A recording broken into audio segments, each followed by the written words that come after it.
Oh, thank you. Appreciate that.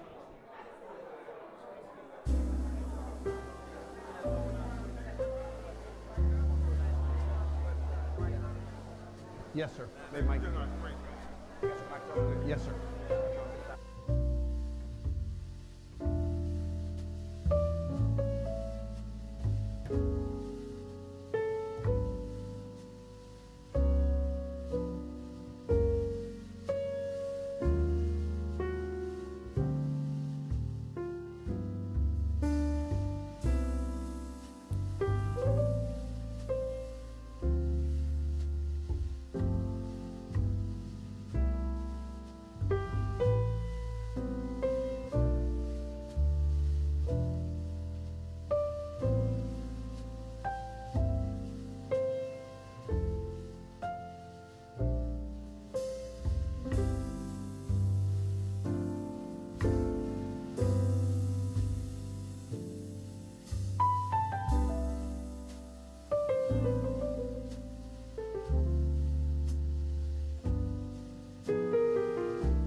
Good evening, everyone.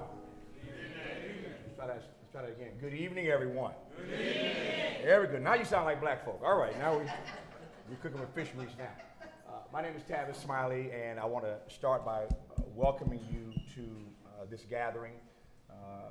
these critical conversations for the next 2 hours about who the next elected sheriff of LA County will be.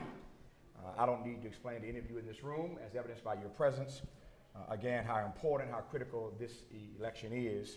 So I wanted to start by thanking you for accepting our invitation to come. This room is full of a number of august influencers and opinion makers and leaders in our community, and we want these sheriff candidates to know who they are amongst tonight. You are decision makers, and we wanted to make sure that they know that they're talking to an audience of people who are all VIPs, including the everyday people who listen to our station every day and who won their way into the room. So congratulations to all of our KBLA Talk 1580 listeners who are in the room as well for this live conversation. To all you who are watching us in this city, in this state, in the country and around the globe, everybody say, hey, y'all. Hey, y'all. There you go. So there's your warm welcome. Those who are watching in parts unknown, but thank you for joining us. I'm going to be very brief because we are on a tight schedule, and we don't want to belabor this and eat up time from Chief Luna or the sheriff, and so we're going to move through this very, very swiftly. I want to start, though, by thanking our partners. This would not be possible. We are KBLA Talk 1580, but we have a number of partners who have made this evening possible, and I want you to hold your applause to the end. The one time you will get a chance to applaud tonight, hold your applause to the end as I introduce them. Please welcome the president of the LA Urban League, Michael Lawson. I know you're not listening to me already. I see. It's gonna be a tough crowd. But since you started, let's do it again and give his love. Michael Lawson, the LA Urban League.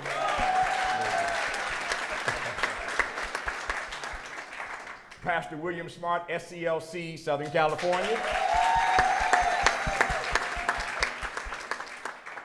From the African American Voter Registration and Education Project, Vincent Harris. And the founder of the Empowerment Congress, Mark Rudy Thomas. I'm going to pivot just for a quick second, and I pass the microphone, as you see, to Mark, because everyone in this room, as I said, is a VIP, but we are honored tonight to have an icon in this room with us, an almost 94-year-old icon. And I want to make sure that whenever I'm in the room with him, or he's in the room with me, that he gets the respect he deserves. I was saying to him when he walked in today that we were discussing him on KBLA Talk 1580 earlier today. On my program, I had as my guest in the second hour the recent recipient of the Presidential Medal of Honor, the highest civilian honor this country can bestow upon you. President Biden just bestowed that honor on Diane Nash, one of the co-founders, yes, one of the co-founders of SNCC, the Nonviolent Coordinating Committee, this brilliant, bold sister. But she learned at the feet of this august person seated on the front row, because I saw him come in tonight with MRT. I thought I would let Mark give him a proper introduction so we can celebrate this icon seated on the front row. Mark Rudy Thomas.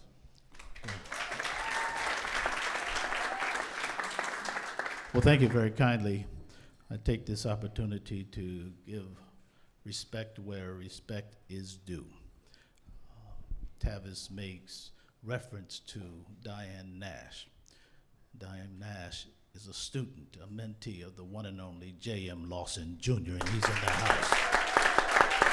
You ought to show him your love, and respect. Dr. Lawson,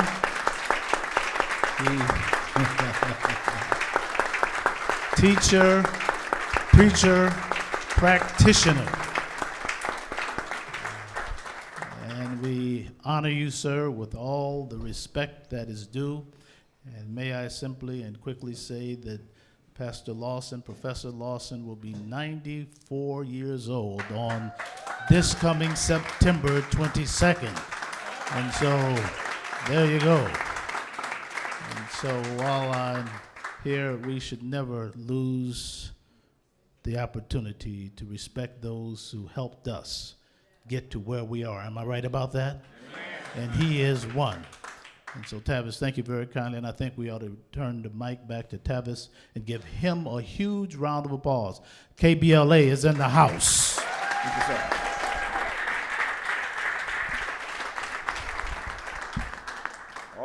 So we've thanked our sponsors, the Urban League, SCLC, Southern California, the African American Voter Registration Education Project, and of course the Empowerment Congress. So that's who has made this evening possible. A couple of housekeeping things, and we're going to jump right into this. I'm already 2 minutes off schedule. First of all, let me ask you to thank both Chief Luna and Sheriff Villanueva for accepting the invitation to be here with us this evening. We are live streaming, again, all across the country and around the world, so if you have your devices and you want to tell your friends to tune in, as long as you're not seated next to somebody you shouldn't be seated next to, you can tell them that we're streaming on KBLA 1580, our website, on our YouTube page and our Facebook page. So all KBLA platforms right now, we are streaming live.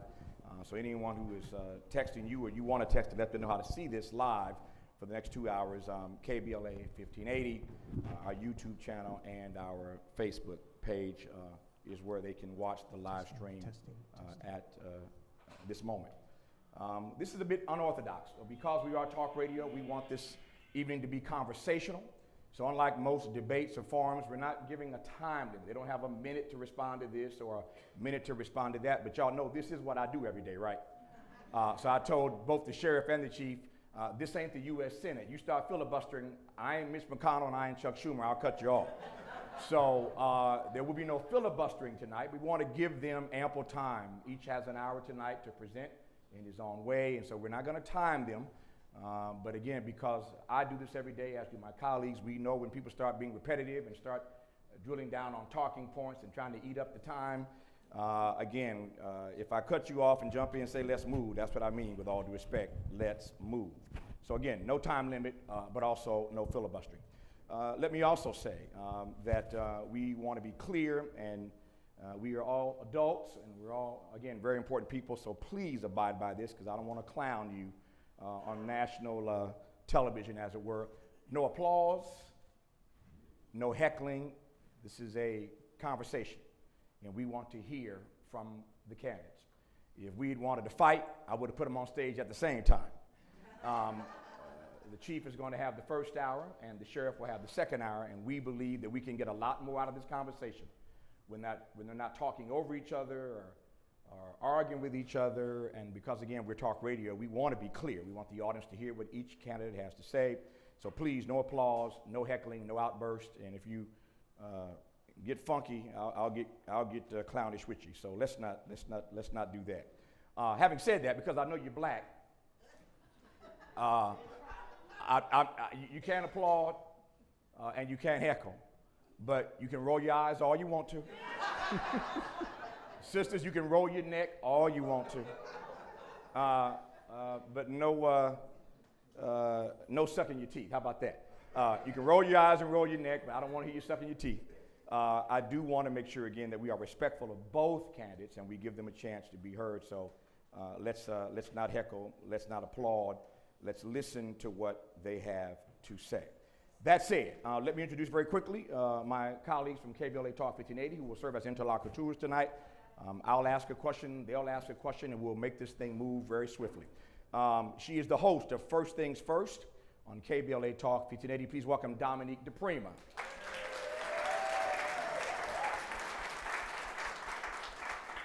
He is our Chief National Affairs Analyst and also the host of A More Perfect Union, our Sunday public affairs show heard on the 10s. Please welcome Dr. Nee Quarterly Cortez.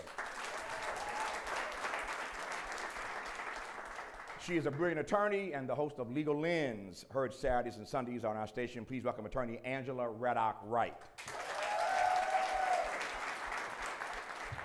And now, please welcome the former police chief of Long Beach, Chief Robert Luna.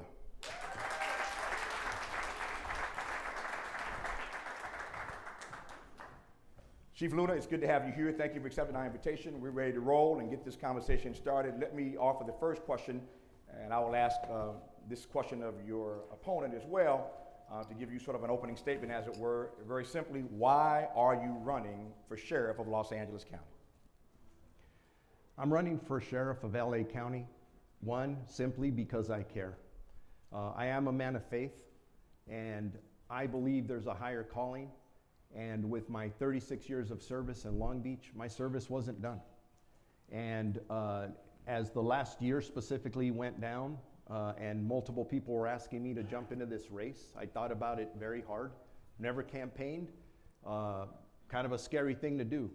But when you're looking at this current situation and the need for new leadership for the Los Angeles County Sheriff's Department, instead of me sitting back complaining about this, I decided I'm going to roll up my sleeves and get into it, and that's exactly why I'm standing in front of you tonight. Thank you. Thank you, Chief. Dominic DePrimo, first question is yours. Well, we're asking introductory questions. Chief Luna, you could say there's some confusion in the race as to who's a Democrat and who's a Republican.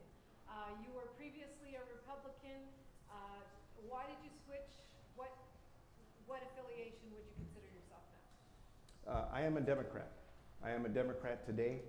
I registered as a Republican when I was 18 years of age, when I first registered. And my opponent has put my registration card out there, so it's right there, 1984. Why did I register as a Republican?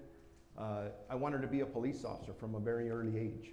And when I was asking around, I wasn't paying enough attention to politics of the day. And almost every other police officer I had around me was registered as a Republican. So I went through my career, and you can look at this and look at my background. I was very apolitical, specifically as I started climbing the ranks at the Long Beach Police Department. It was ingrained in me not to pick sides. But something happened when I think we call him number 45, got into office, and the things that he was saying, the attitude he had towards people of color, specifically brown people, all criminals, all these awful things he was saying, I could no longer sit there, and you start paying more attention.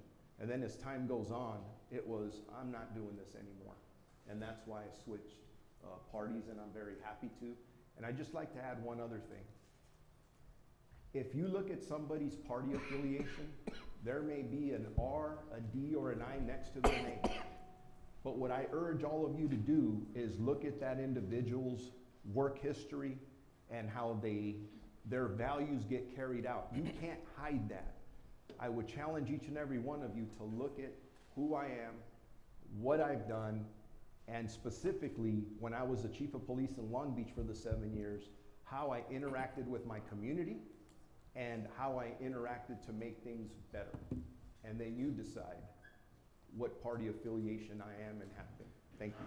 Dr. Forte. Chief Luna, just to follow up on Dominique's question, what makes you any different from LA mayoral candidate Rick Caruso, who also changed his party affiliation from Republican to Democrat in recent years?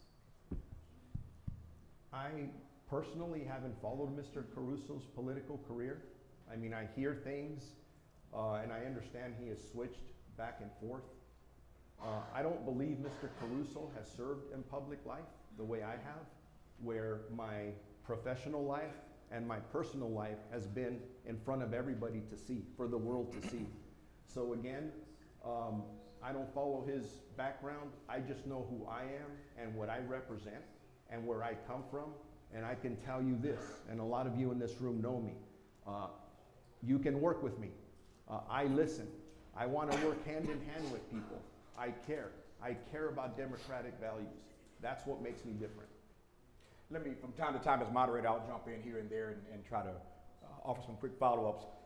There was a story in the LA Times some days ago, I'm sure you saw, Chief Luna, that suggested, the data suggested that Karen Bass voters are tracking with you and Caruso voters are tracking with the sheriff. Did you see that data? And if so, how do you read that? How do you explain that? Do you buy that? How did you interpret that? I did not see that data. How do I track it? I received 80% of the vote of the LA County Democratic Party.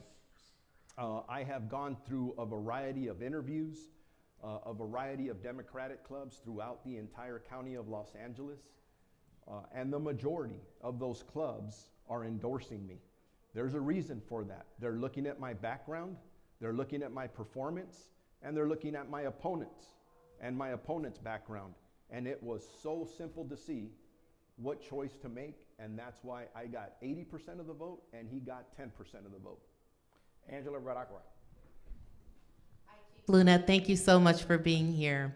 So while we're not here to debate the merits of a concept such as defunding the police, it's certainly one of the elephants in the room, most likely. So I don't know your opinion on defunding or not defunding, but what is your plan for community-based policing? Because I think we all can agree, whether we fund or defund or have some form of that community-based policing is critical, in particular to Black and brown communities. So what's your plan in that regard? My philosophy of policing is policing with a community. I believe that a police department, a sheriff's department absolutely will not be successful if they are not partnered with a community. They're not having or getting the cooperation of a community and the consent of a community. And unfortunately, a lot of police departments don't understand that across the nation. It is absolutely critical that when I come before you, I don't come as, hey, I'm gonna tell you what to do, or there's a crime problem or an increase in crime, and I'm gonna blame other people. I'm looking to fix the blame and not the problem. You're gonna see a person who comes to you with open arms, open ears, and say, how do we do this together? How do we move forward? How do we do 21st century policing by being forward thinking, open to change, and doing things in a manner that doesn't cause us to go backwards? There are people in our community right now, trajectory of crime is going up. I think we all know that. We want to be safe. That's the plan, to make you safe. But do we go back 5, 10, 15 years for things that did not work? We cannot do that, ladies and gentlemen. And that's why this race today is very important, because there's a contrast between myself and my opponent. He wants to go backwards and blame other people. I want to work with you, our community, to work things out together. That's how we're going to solve crime, and people around the country are going to watch what we're doing and say, wow, how did they do it? Dominique. Thank you, Chief. Thank you, Chief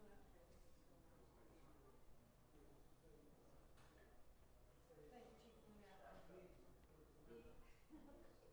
Yeah, I know. Testing. Just try, yes, just use that one then, yeah. It must be me.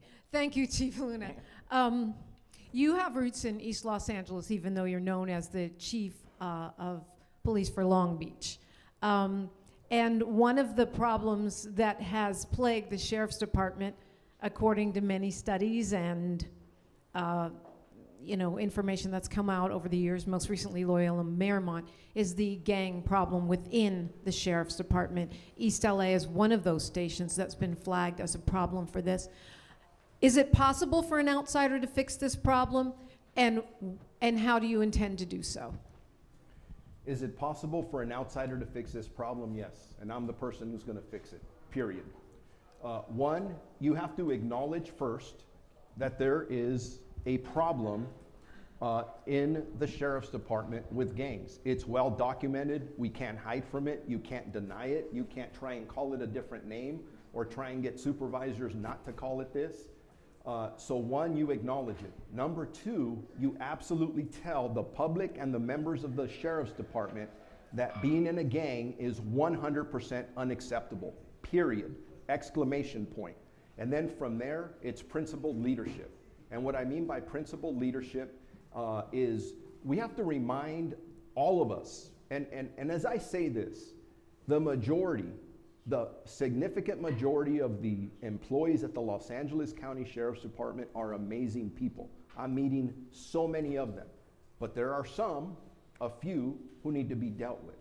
So holding them accountable, it starts off with a strong policy, but you can't have a policy and not hold people accountable to the policy unless you're doing that. So it's policy supported by very strong training, supported by accountability. Accountability for not only the individual employees who are involved in this horrible activity, but their supervisors who are looking the other way.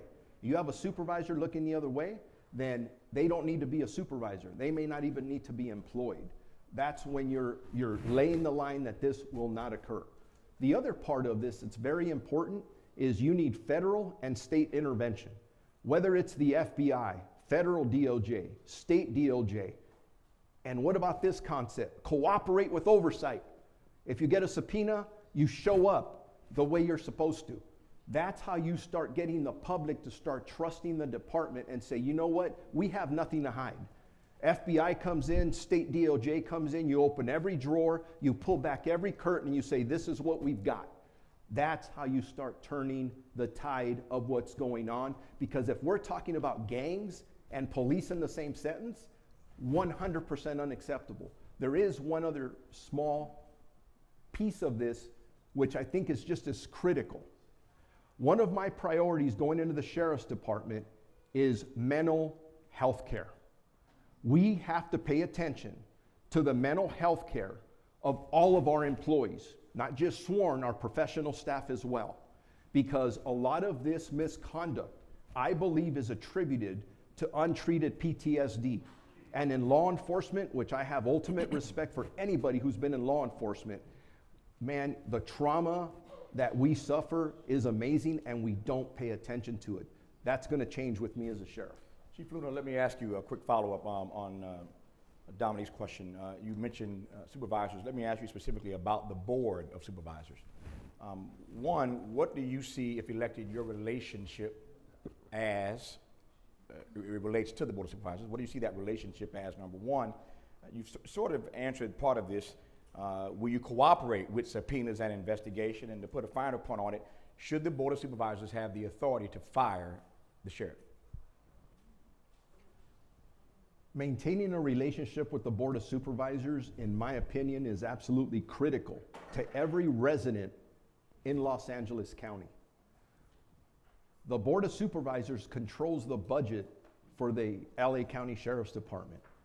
And if you're calling your bosses, and maybe that term is not appropriate, but the people who control your purse strings names, that doesn't work in any business, let alone us serving the public safety needs of the entire county. That is absolutely critical. In regards to checking the sheriff, I'm going to try and be nice when I say this.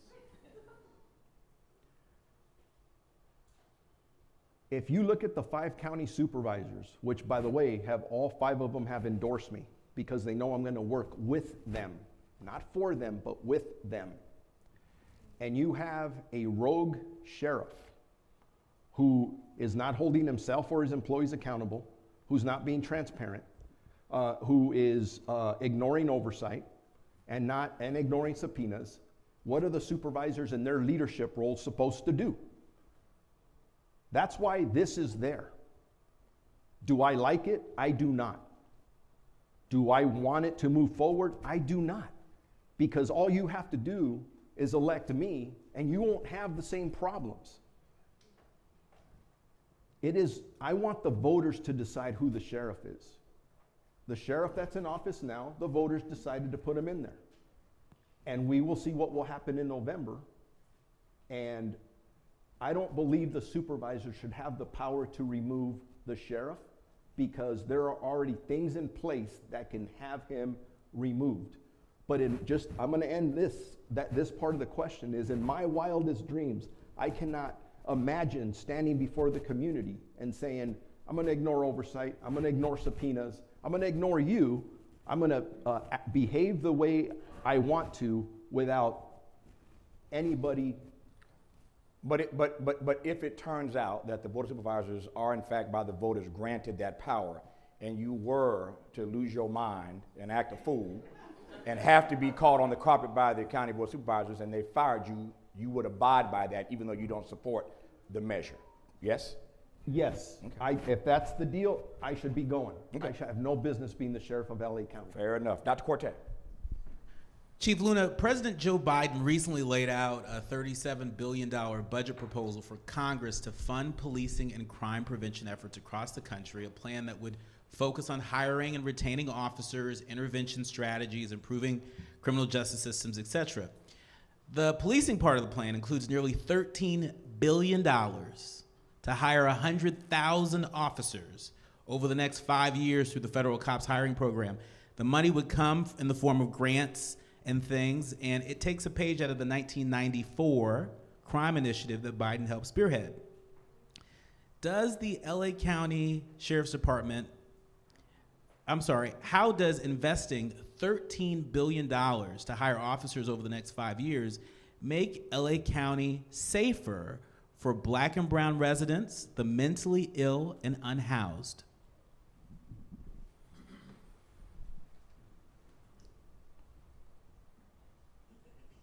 Crime should be our number one priority. Making our streets and parks and schools, businesses safe for us and our families has to be our number one priority. What I would encourage is that any new funding that we get, we don't go backwards and don't start thinking about law enforcement in the way we once did.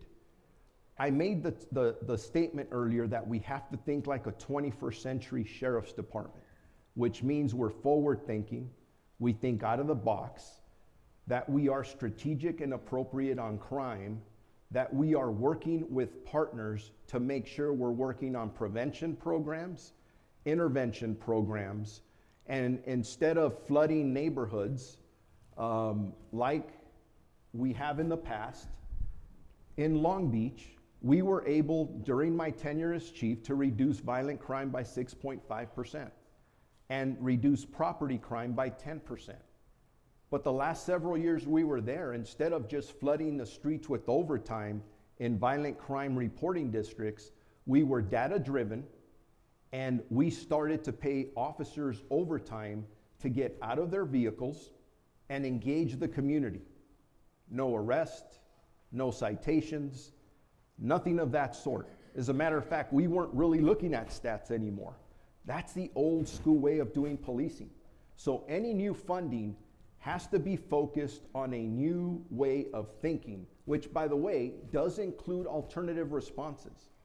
And maybe we do share some of that funding with some of our partners to deal with mental health response. I'm a firm believer in alternative responses. We can't just keep doing things the same old way.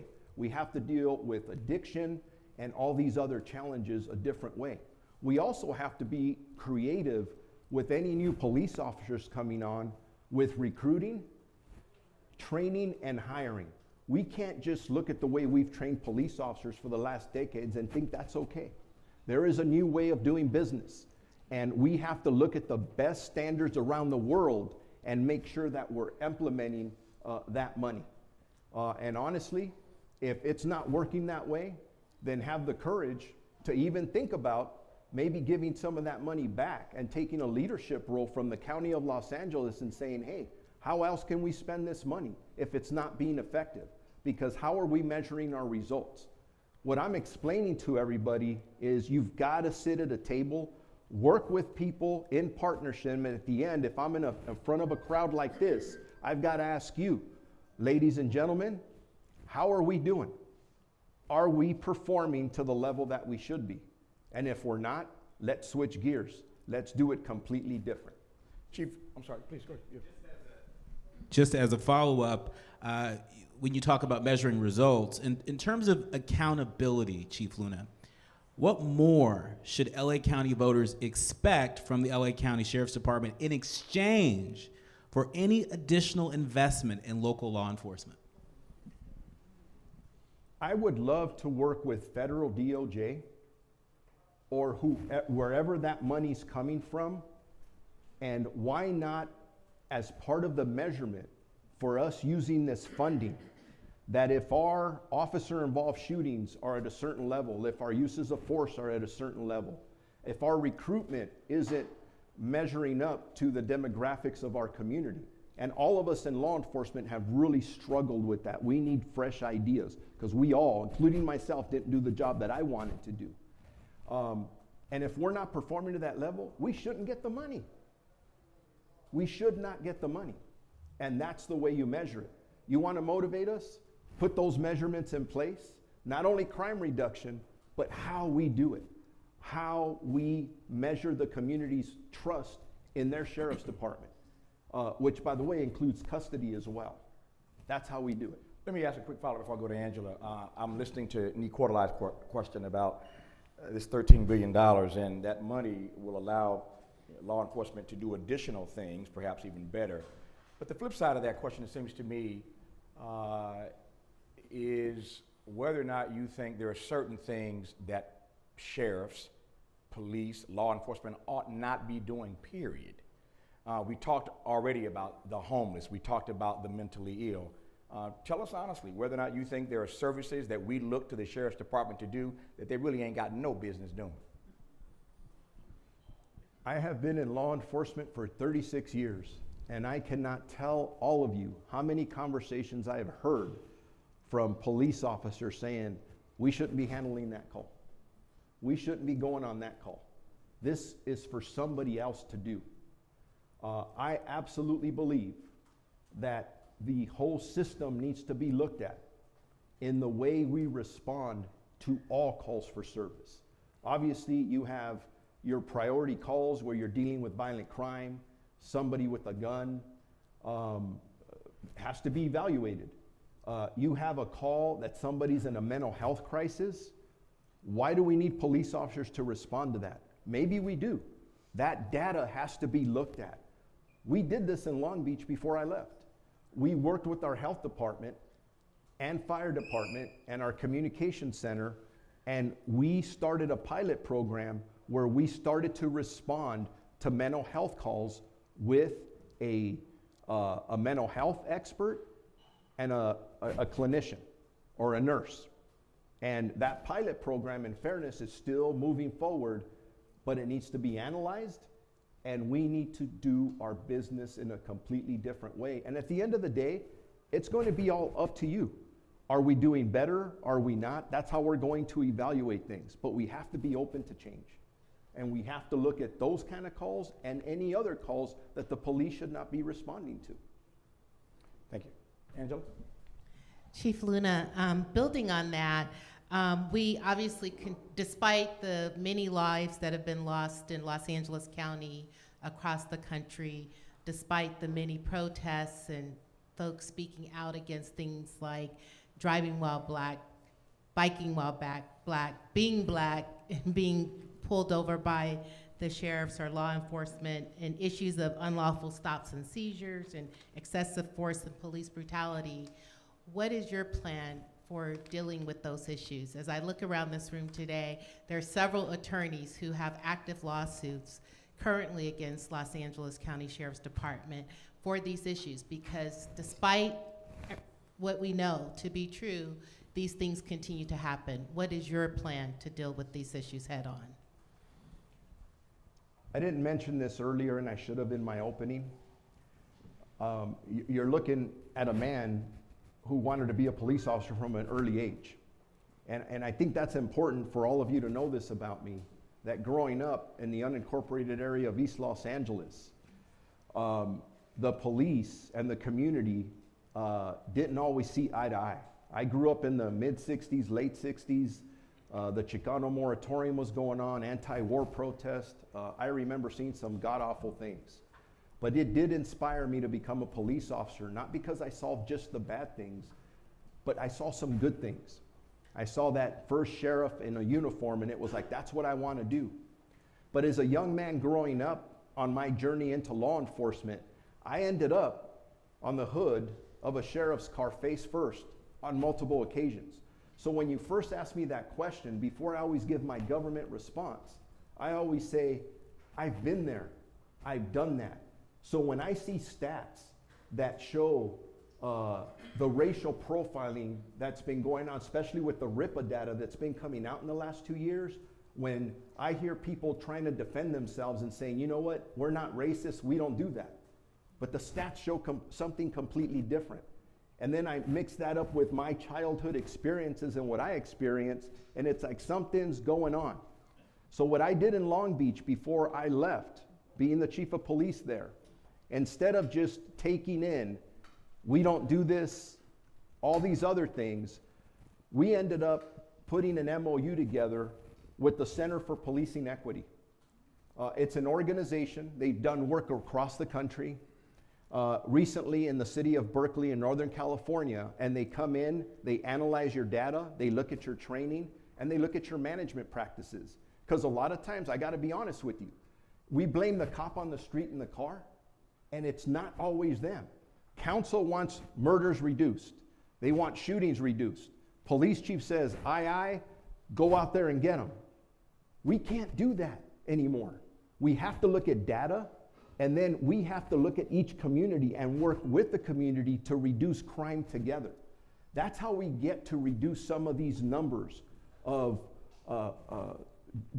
people of color continuously getting pulled over. People fear the police. That's got to change, and it's got to start with us. And as your sheriff, that's exactly what I'm planning to do.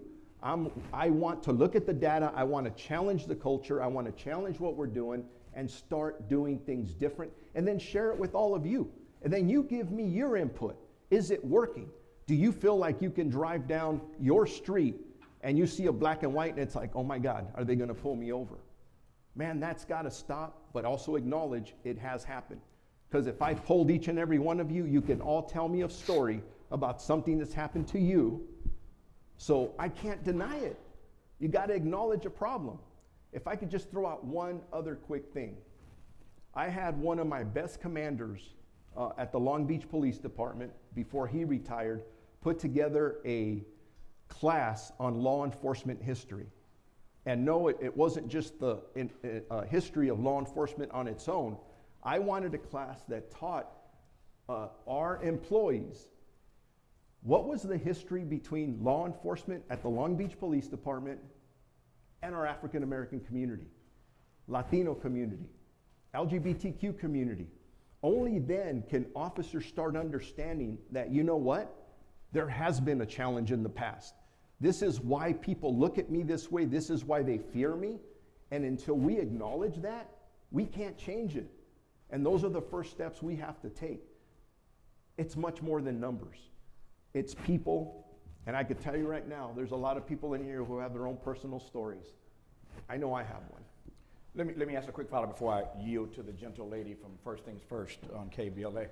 I want to ask you point blank what your relationship is, or more importantly, has been to black people.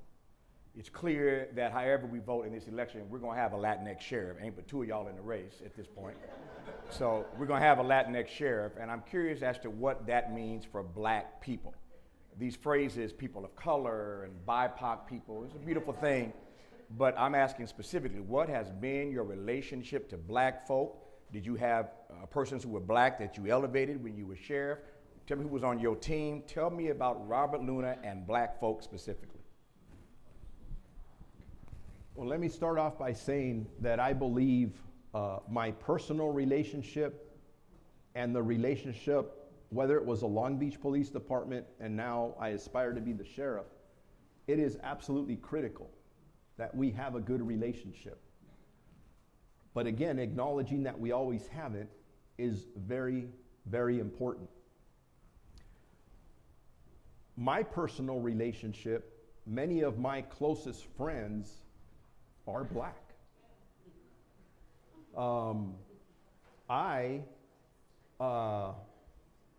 And I can bring people in here who can talk about who I am, how I think. The first quote that comes to mind for me is our president of the NAACP in Long Beach. And when I would go to those meetings on a monthly basis, and for Christmas, for example, bringing in toys, and people would look at me and say, you're the first chief of police that's ever brought your family in here and shared them with us. You're not afraid of us.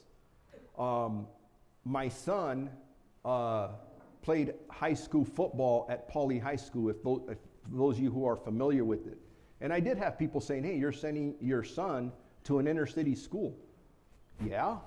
And when I was watching him play football on Friday nights or going to practice, and in the stands with all the families, I mean, what an amazing feeling.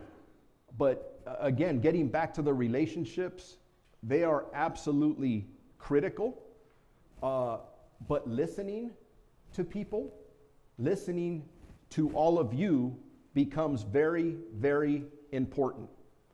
Because I may think on one side that things are going well, but if you're telling me that they are not, then that's a problem. Now, let me get to the command staff. I'll always start off by saying I look at myself in the mirror and I 100% will tell you I could have done better. I could have done better. But I'm also proud to say that when I left the Long Beach Police Department, 25% of my commanders were black. As a matter of fact, the second deputy chief that I promoted when I was a chief of police was black. And I didn't just promote people and put them in place, because the 3 commanders that I promoted, I had personal relationships with each of them. I helped coach and mentor them to get to where they got. And they were amazing leaders and people and fully engaged in our community. Could I have done better? 100%. And those are the learning lessons that I take with me as I move to the Los Angeles County Sheriff's Department. I'm watching my time. We're just over halfway through our time with Chief Luna. That said, Dominique Dupree. Chief Luna, you talked about not blaming the individual cop per se. You talked about maybe sometimes it's management. That you believe the vast majority of law enforcement are good folks. What about the issue of systemic racism within police departments? And I connected to this idea of your relationship to black people, because it's not just a personal relationship, nor is it the people within the department alone and with those promotions. It's a relationship of a majority Latino department to the African American people they serve. That concerns us. And we need to be concerned. We need to pay attention. We need to really look at what we're doing, how we're doing it, and are there issues. I remember after the murder of George Floyd, I remember going out to talk to many of our officers. And as I was thanking a lot of them for a lot of the really good work that they were doing on the front lines, they didn't overreact. And that was really good. But I remember running across 4 black officers. And when I was asking people how they were doing, most of them were responding to me, but these officers did not. And the look on their face to me was so loud. And I remember asking my chief of staff at the time,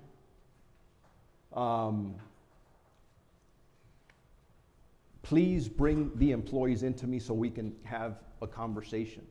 And they educated me. And we ended up having a larger meeting with a handful of black employees in our department to tell me what they were experiencing in the field in and around the murder of George Floyd. And it got into a deeper conversation. And I gotta tell you, it really opened my eyes. I thought I knew our culture very well, and listening to these young men and women was something else. And they started to educate me from their perspective on how their training process went, the things they were told, or in their backgrounds being accused of certain things. And I gotta tell you, ladies and gentlemen, it made me realize that we have a lot of work to do in law enforcement. I'm just gonna be bluntly honest, we have a lot of work to do in law enforcement. And from the division that may exist between Latinx and Black. We got to listen. We got to address it. We have to modify our training. We have to modify our recruiting and everything that we do to make sure that, I'm not going to say we won't have challenges. We have to embrace the challenges. Listen to people and adapt to the new culture that we have. And we have a very different culture today in policing that we even did 5-10 years ago, because we are much more diverse. I don't know if that's hitting the question you asked, but we just have a lot of work to do. We have to listen, and we have to be very good at looking at national best practices and figure out how we adapt to just get better at what we're doing. But you have to acknowledge it and not stand up here and say, we don't have a problem. But by acknowledge it, you mean acknowledge systemic racism in law enforcement. You have to acknowledge that as well. Before I go to Nicola Corte, we're not going to pass the mic to her, but since we're talking about an important race come November, I think I see Heidi Felstein Soto, who's one of the 2 finalists for city attorney. Just wanted to acknowledge that you're in the room, Heidi, one of the 2 finalists for city attorney in the city of Los Angeles. Nicola Corte. While we're speaking of the culture of policing, according to the Associated Press, the names of hundreds of U.S. law enforcement officers, elected officials, and military members appeared on the leaked membership rolls of a far-right extremist group that's accused of playing a key role in the January 6th insurrection at the U.S. Capitol. The Anti-Defamation League Center on Extremism poured over more than 38,000 names on leaked Oath Keepers membership lists and identified more than 370 people it believes currently work in law enforcement agencies, including as police chiefs and sheriffs. Are you, or have you, ever been affiliated with the Oath Keepers or any far-right extremist group? And what can LA County voters expect you to do if you learn of any LA County Sheriff's Department personnel affiliated with the January 6th insurrection or any far-right extremist group? Hey. Chief Luna. No, I am not affiliated with any of those groups. I don't have any tattoos on me, period, let alone something that associates with anything like that or anything gang-wise or anything of that nature. Zero tolerance. We cannot have that in law enforcement. You have to be unbiased in law enforcement. We have to do the best job that we can on the intake of people. We do hire from the human race. So we have to do the best we can to make sure we're interviewing, the psychological exams, the backgrounds that we're doing, and do everything we can so nobody slips through the cracks. Man, if I find out you were charging up those stairs on January 6th, you have no business in any law enforcement agency. That was one of the saddest days in our country, to see that, the feeling you have of watching that. And I'm no dummy.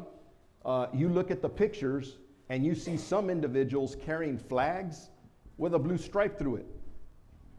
That was nonsense. You cannot do that. You can't, period. And just like I talked about gangs earlier, that's the message. You do not participate, no excuses, in anything like that. Angela. Thank you again, Chief. It feels like we're maybe asking a lot of the same questions in the same vein, because I think what we are wanting to hear a little bit more of, I think we hear clearly that you will be a strong leader, that you will show these values through your leadership, but the things that we're asking about, they are ingrained in the culture of law enforcement, and in particular in the Los Angeles County Sheriff's Department. Maybe put it in the context of your first 100 days. What is your plan to immediately start to address some of these ingrained cultural issues, whether it be from you're hiring your command staff, new policies that you may have in mind? Like, how can we trust that you're going to make sure that your leadership flows down through the ranks, because that's where it really matters? Like every other question, that's outstanding. Thank you. As your new sheriff, my number one priority is to restore public trust and credibility to what I believe is a great organization. But it hasn't been the last 3.5 years. We need change. We absolutely 100% need change. How am I going to do that? The first thing I'm going to do is assemble a team of the best and the brightest. And I'm not afraid to bring people in from around the country who are good at what they do. And I've been having conversations with other police chiefs and sheriffs from around the country because this department is worth the investment. I also believe that there are very good leaders there now. They just need a different leader to give them different expectations, and this nonsense of us versus them has got to go. And that's one of the first things I'm going to do in my expectations. My expectations would be very clear to my new management team. And it's going to be this. 1, integrity. Integrity is not negotiable, period. You violate that, you're gone. Number 2, I don't want anybody to be loyal to me as the sheriff. I want people to be loyal to our oath, our community, our profession, and the department. It's that simple. People will get an opportunity to maybe slip up once if it's minor. We all need that adjustment period, but that will be part of the new team. And I'm going to give good people an opportunity to fulfill that. I'm going to also make sure that we're responding to outstanding requests. We have 3 consent decrees currently on the sheriff's department. And the 2 in the jail, you have a federal monitor who's saying the department's gone backwards in the custody ones. That's not acceptable. So you have to hire somebody who's an expert in custody with all these negative stories coming out, and we're going to put a stop to this. And we're going to send a very strong message, not only to our community, but the federal government and the state government, that you have a department now who will cooperate, who will assist you.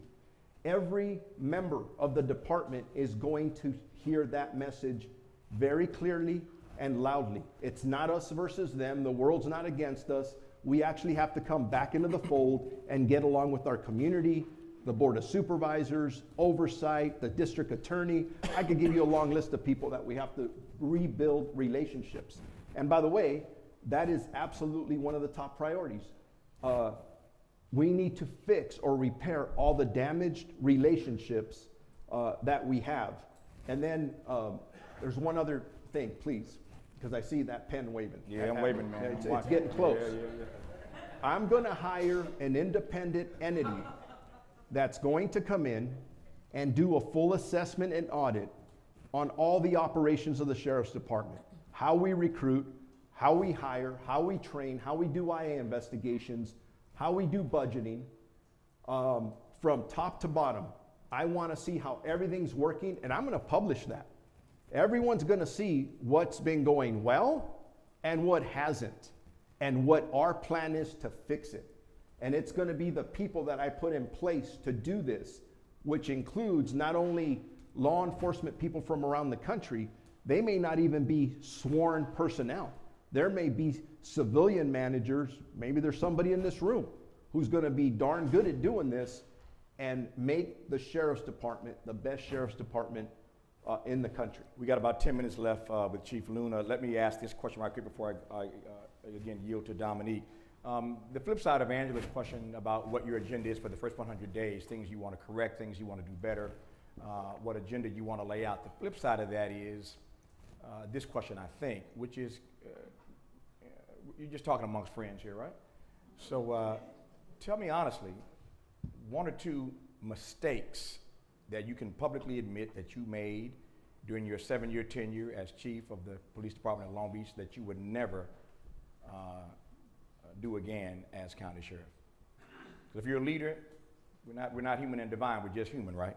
So you had to make some mistakes. Give me one or two mistakes you made that you would never repeat again as county sheriff.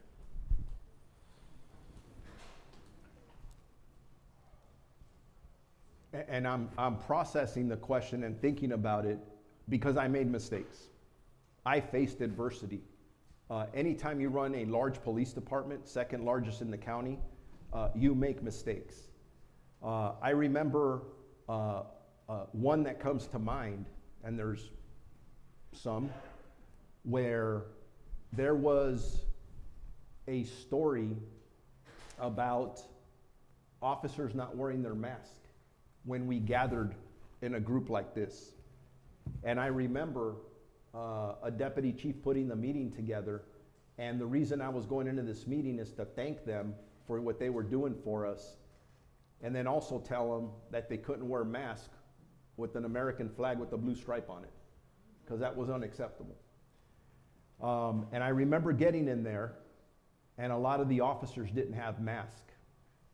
And we made sure we cut the meeting short, and somebody took a picture and sent it to the media, and it made national news.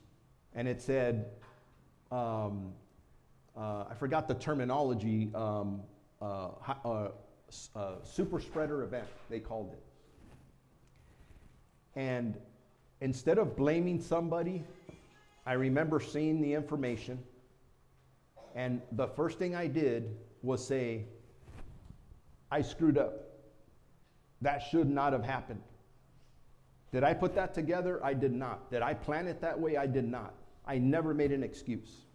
I said, it's on me, it was a mistake, and this is how I'm going to fix it. And we moved on.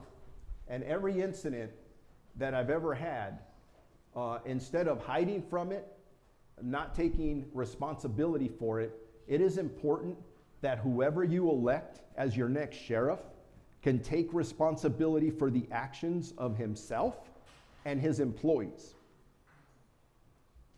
Do your research.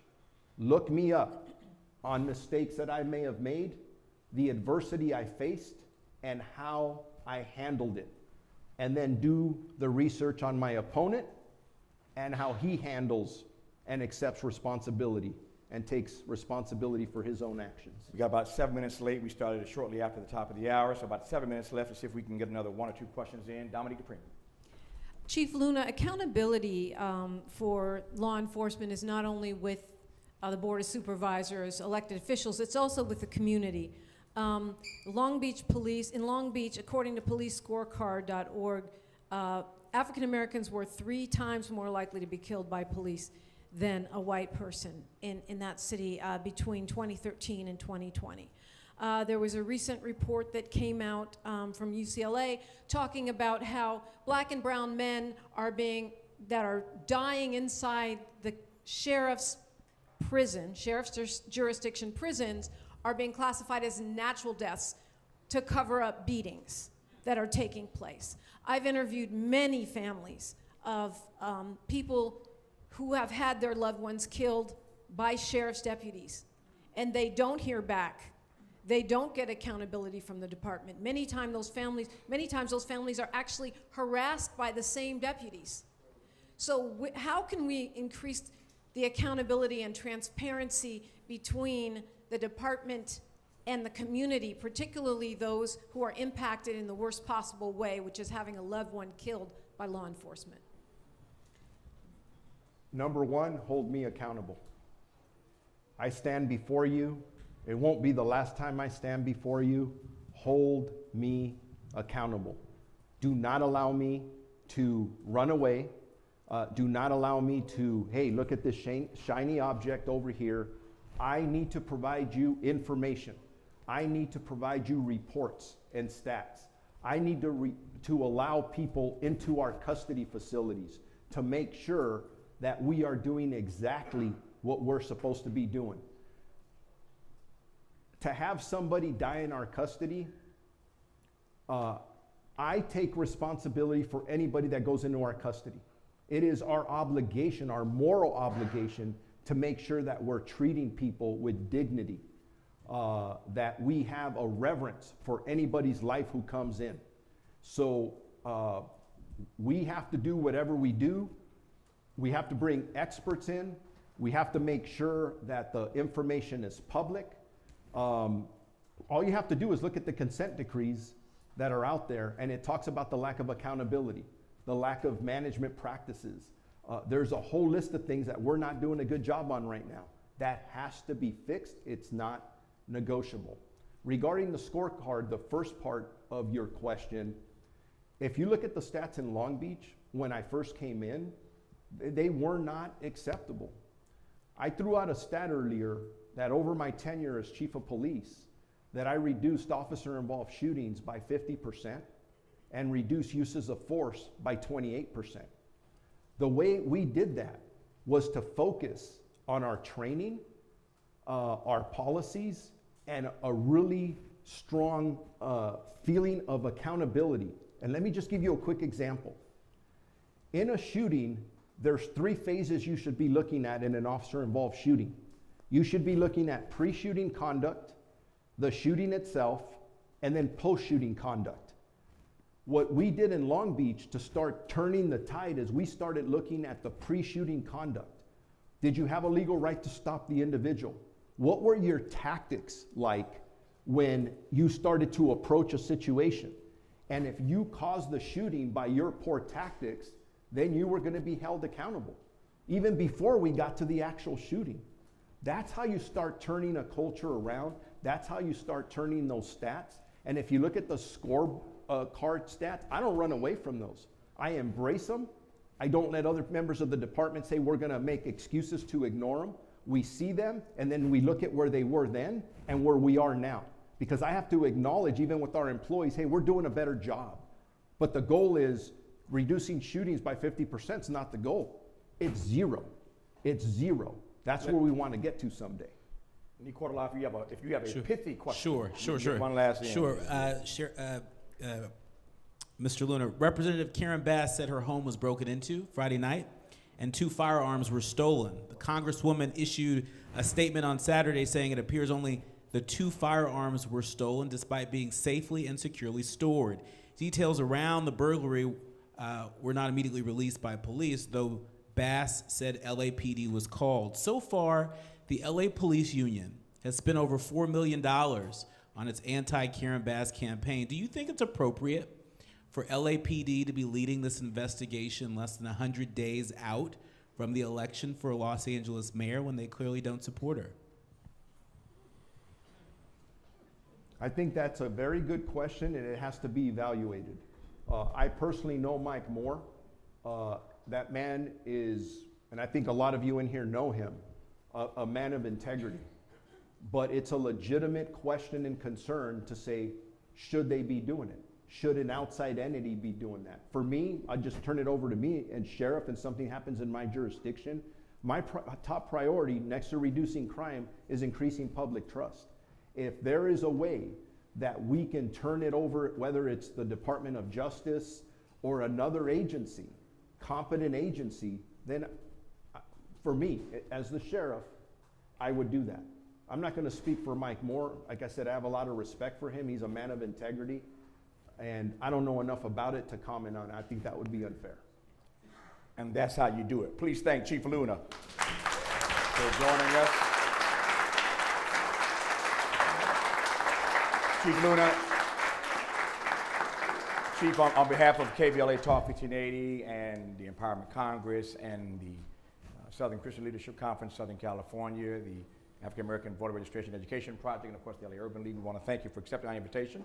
You could have told us no, but you told us yes, and you showed up and you answered these questions. We want to thank you, wish you all the best in the campaign. Thank you, sir. Thank you. Thank you. While we are going to get this microphone off of him and get it on the sheriff, let me ask Mark Willie Thomas and Michael Lawson and Vincent Harris to come back and join me on stage again right quick. There are persons who are tuning in, Reverend Pastor Smart, folk who are tuning in for the second hour who may not have been at the top of the hour, and I never want to not acknowledge the persons who partnered with us to make this possible. So if you're just now tuning in, watching on live stream in the city, the county, the state, or across the nation, let me once again thank the sponsors who made this evening possible. Please thank Michael Lawson and the LA Urban League once again. Please thank the African American Voter Registration Education Project and Vincent Harris. Please thank the Southern Christian Leadership Conference and its leader, Pastor William Smart. And please thank its founder, the Empowerment Congress, its founder, Mark Ridley Thomas. Thank you, gentlemen, very much. I appreciate it. Thank you.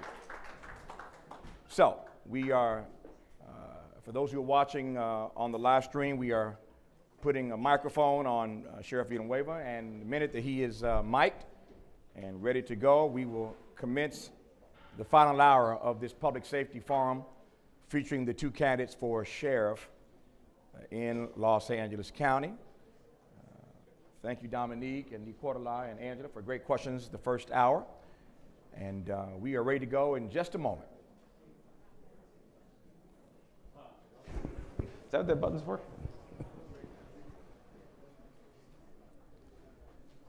We ready to go? Please welcome LA County Sheriff Alex Villanueva.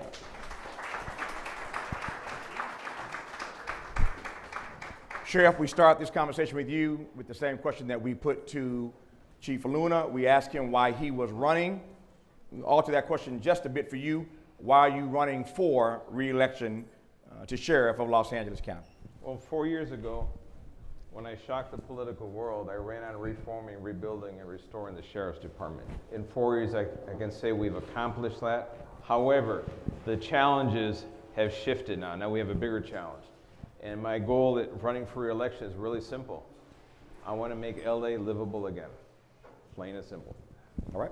That said, let me yield to Dominique DePrima to start this second hour with her first question. Good evening, Sheriff Villanueva. I'm going to start off with the similar question I asked Chief Luna.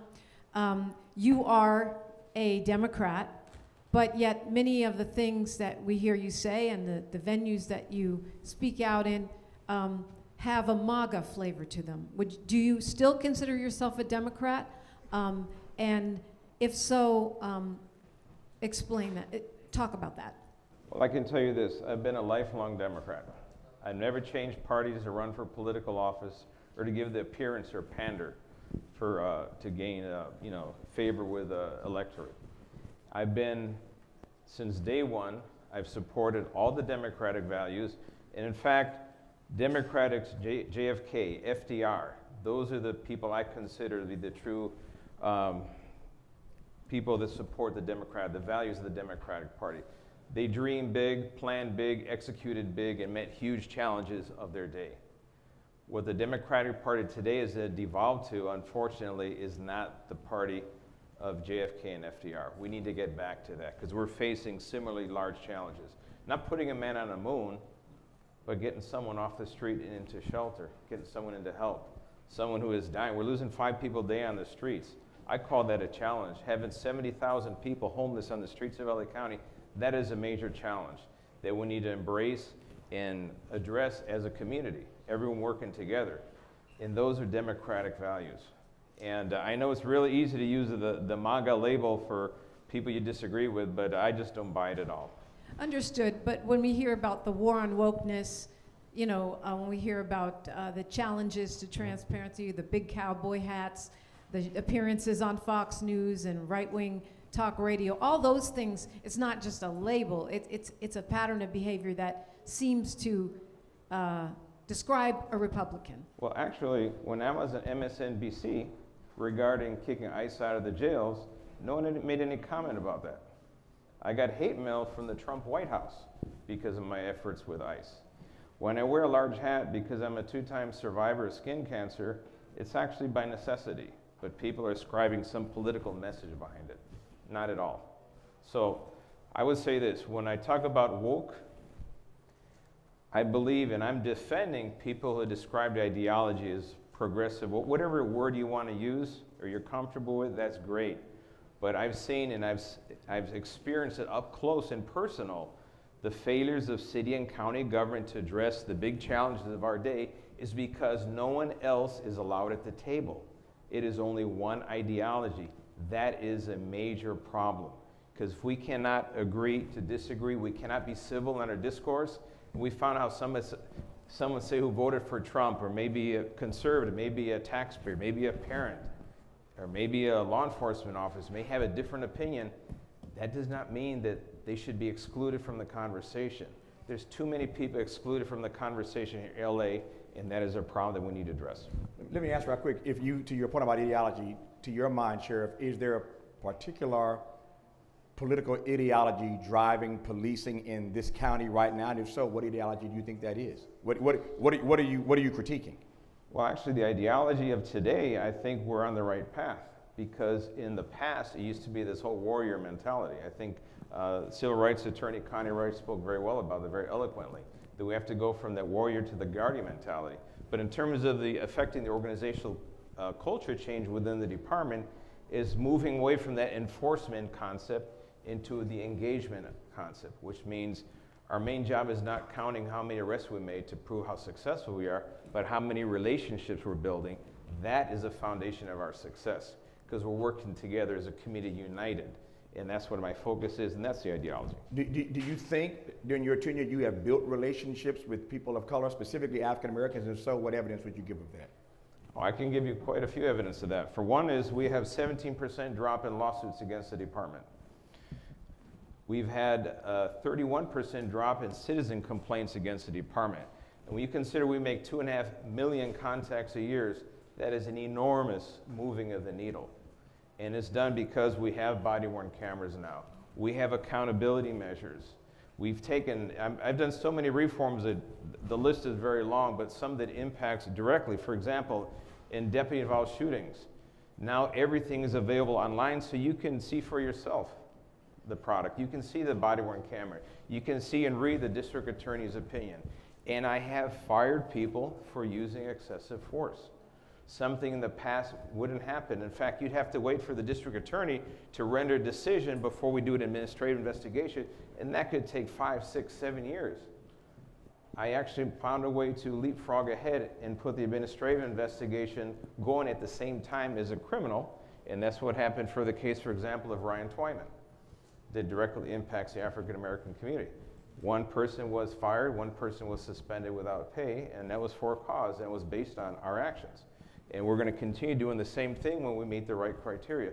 This is an example of that. Another one, big one, is in the past, we have 12 divisions, and the division chiefs could decide who was going to be interviewed as a witness and who was going to be a subject, so they could manipulate the outcome of investigation that way.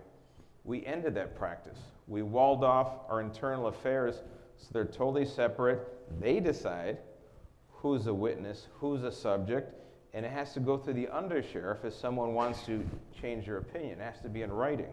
And all of this is discoverable, and all of these are systems of accountability, which I'm going to use in the right term, that are working now. Dr. Cortez. Sheriff Villanueva, just keeping with this idea of being on the right path when it comes to ideology, Los Angeles County Sheriff's deputies and federal agents, they recently served a search warrant in Monterey Park on Friday at a gun shop called Cap's Armory, which is frequented by law enforcement, including deputies. The search warrant's connected to 2 female deputies who were relieved of duty recently, Deputy Giselle Del Rel and Deputy Carrie Robles. The county's paid more than $22 million to settle the lawsuits against Robles and Del Rel, who was married to an ex-LASD Sergeant, Eric Gonzalez, when he was sentenced to 8 years in prison back in 2017 for his role in the beating and framing of a man who was visiting a relative in jail. Are you concerned about the growing number of concurrent investigations involving your direct reports, your wife, and what should LA County voters make of this as they prepare to cast their ballots? Well, first, let's pick apart your statement right there. For example, Mrs. Robles, you have to separate. You put Giselle Del Real and Carrie Robles together. Giselle Del Real, up until this point, had a spotless employment history. So, off the bat, your numbers are wrong. Her prior husband, she has since filed for divorce. Yes, he was engaged in misconduct. He was held accountable, and he's serving time now in federal prison. But I also believe in second chances. So I'm not going to hold her hostage to what her ex-husband did. That would be unethical. In regards to Carrie Robles, same thing. She was involved in a critical incident, and that incident now is a subject of a lawsuit. It's not done yet. There's multiple lawsuits as a result of that. When the lawsuits are finalized, the internal criminal investigation, the internal administrative investigation will be concluded, and based on the results of that, we'll decide what we do with her as well. We'll take appropriate administrative action. And however, up until that point, I have to treat her like a deputy sheriff. They're not disposable. So we put them in a place where they could do some good. And when this administration investigation was initiated, it was a result of an irregularity that we discovered ourselves. And we discovered it, we initiated the investigation. It took us about a year. And one of the first thing I did, which going back to your, what are we doing differently? We picked up the phone and we called the ATF. Hey, we have concerns about this. Can you help us? And they did provide assistance to us. And so the time came, we executed the search warrant. They were relieved of duty properly, pending the outcome of the investigation. We're holding our personnel accountable. So that's, as you may view that as a negative, it's actually quite the opposite. In the past, everything would be buried. You would never learn about anything. Just as a follow-up, and again, the question was, are you concerned about the growing number of concurrent investigations? According to CBS News, in a recent whistleblower lawsuit, a Los Angeles Sheriff's Department sergeant accused you and your wife of corrupting the department. They claim that your wife is aligned with a so-called deputy gang within the department. When asked about this, you said that this charge was simply political theater. Would you support an independent federal investigation to clarify any involvement with deputy gangs among the ranks of the LA County Sheriff's Department? We've already asked the federal government to do exactly that. We put it in writing. And we're anticipating these things. Everything we do that we have concern about, we always invite the feds to take a look at it. I'll give you a prime example. In the case of the deputy involved shooting of Andres Guardado, tragedy every way you look at it, we had concerns about the veracity of the information. We wrote to the Attorney General, asked them to please monitor our case and assist us. He declined, citing that wasn't his cup of tea and they didn't have the resources. This is pre the change of state law. And we also got the feds involved. And the Civil Rights Division of the FBI is actively investigating the same case. And there'll be updates on that as time goes on. But let me get back to the one involving my wife. She's been removed from that lawsuit. In that lawsuit, there's 2 attorneys who are basically drumming up a lot of noise, but they keep losing in court. They keep getting tossed out for lack of evidence. In fact, we have 3 cases in a row that have been dismissed with prejudice, including one I just learned of today. And why are they being dismissed? Because there is no evidence. So what the attorney does, you can say anything you want. In fact, I can see you and call you a child molester. Yeah, I can do that with 0 evidence. And I can file the document, put it in court, but not attach my name. I'll have my attorney do that. And then the screaming headline, oh my God, this person is a child molester. Lawsuit says. That's how the game is played. It's politically driven. It's not going to work. Because in the end, they don't have evidence to support it. It's unfortunate, but that's one of the games that's being played today. Let me ask a quick follow-up, Sheriff, because I think the spirit of the question that Nee Cordelai is trying to get at, you haven't really addressed, and maybe you've addressed it in the way you want to address it. What I hear him asking is not for you to give a lesson, a detailed response to every one of these lawsuits. His question is whether or not it bothers you.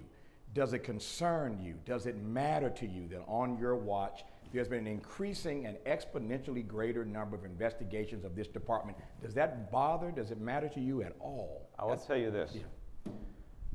What bothers me that personnel from the department, disgruntled current and former employees, are using lawsuits to advance a political narrative.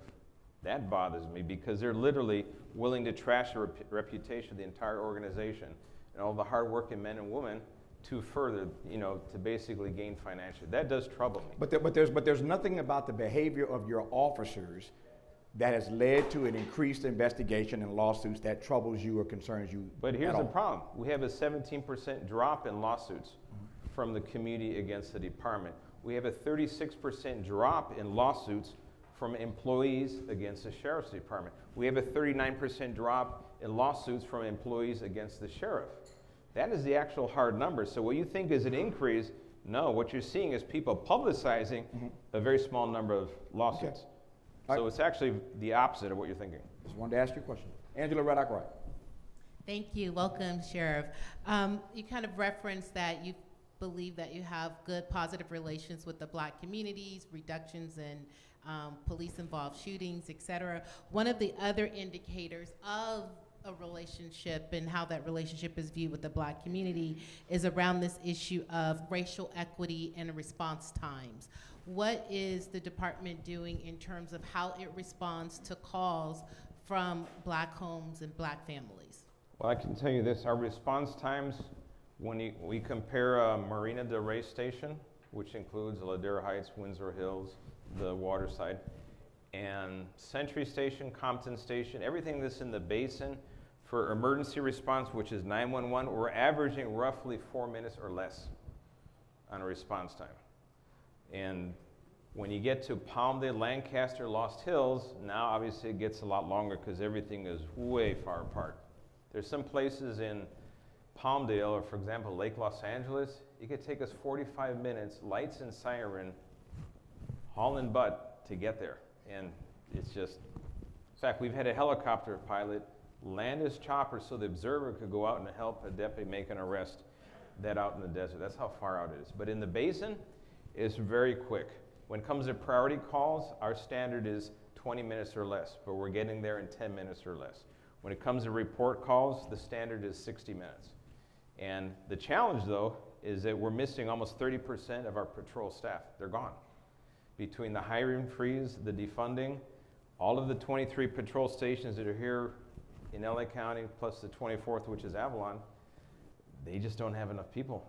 So they're running pretty ragged. You know, they're going all over the place. So there's a lot less deputies to handle the same volume of calls. So those are the numbers, and we do not see any difference in terms of your inference that somehow we're going to be not as quick to respond to calls in an African American community. And how are you dealing with the issues of the report outs and, what did you say, 30% of officers out right now? How are you dealing with that issue? Is it a morale issue within the department, and how do you get folks back?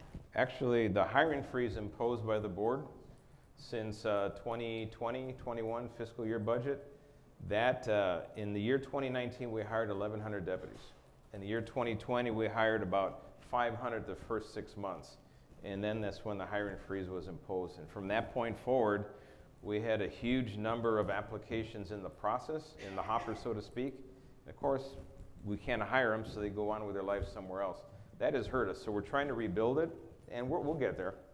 But it's going to take some time to build our numbers back up. Let me tease out the other part of her question, if I might. How would you respond to the question that you kind of teed up, which is the morale inside the department? What would you say, Sheriff, the morale is in your department as we stand here tonight? Well, the morale is very high right now. It's very high because they're excited, working with the community. All the changes that we've done internally, we got rid of the good old boy system that was destroying the organization. It survived. We actually was ushered in under Lee Bach and Paul Tanaka. And under McDonald, it thrived because you never really got rid of the bad actors that were harming the organization. So that's one of my first acts when I took office. We had 19 of our executives were dismissed. And some of them gained employment with other county departments right away, which is concerning. But overall, we set the tenor from the very beginning. This is a new day for the department. We provide equal opportunity, inclusive policies now. That's why, for example, if you know LaTanya Clark, the captain of Compton Station, she was born and raised in Compton. She got to compete in interview for the job at Compton Station, and she won it. The same thing with Pilar Chavez at East LA Station. She was born and raised in Maywood, got to compete with 40 other lieutenants that wanted to be the captain of East LA Station, and she won. Those inclusive policies are a big booster of morale because it means to everybody, hey, I have the same chance as everyone else on this organization. I matter. In the past, if you weren't in the car, you did not exist. I was one of those that was not in the car. I did not exist. In fact, I asked 3 times my predecessor, hey, I'd like to interview for that job. ones that I considered I had the expertise and the experience, education, they tell me don't even bother. You're where you're going to be, and that's it for the rest of your career. So when I took over as sheriff, my goal, my number one goal internally, was to make sure that the people in the department now do not have to go through the experiences that I went through, and it is working. Is it your assessment, right quick before I go to Dominique, is it your assessment that African Americans in the Sheriff's Department have as good a chance, as open an opportunity for advancement as Hispanics or Latinos inside of the department? They have the exact same, and they're very good. I can tell you right now, of my division chiefs, 4 of them are African American. That's Conrad Meredith, that's April Tardy, that's Joe Williams, that's Myron Johnson. 4 of them. I have 91 female African American sergeants, 91. I understand my opponent, they have not promoted one. The first one is going to be this month in the entire history of the Long Beach Police Department, and which I just thought is just shocking. Is it like they don't exist, or they don't count, or what's going on? That's a reflection of leadership right there. Dominique DePrima. Sheriff Villanueva, you're quoted in the Los Angeles Times saying that black people face less adversity now than we did in past generations, that our main problem is ourselves, so-called black on black crime. You're also quoted saying, which is not factually true, that African Americans perpetuate the most hate crimes against Asian Americans, when in fact that's not the case. It happens to be white supremacists that do that, and that's not us.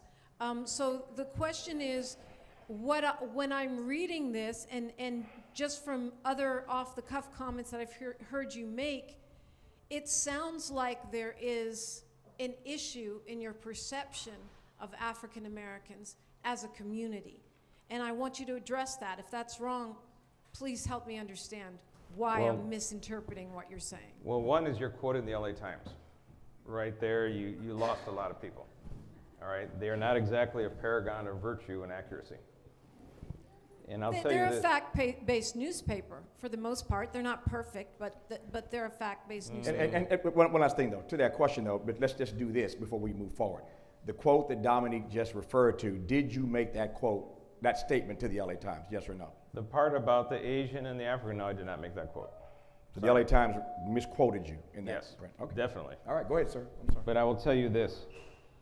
Today, Roscoe's, who was shot and killed in a robbery. You know it, PNB Rock, okay? I had a meeting with a bunch of hip-hop and hip-hop artists and rappers at the 1500 Nothing Sound Studio in Inglewood. And a similar question arose. And I had deputies from our Special Enforcement Bureau talking to this group, these performers, musicians. And they were talking about perceived threats.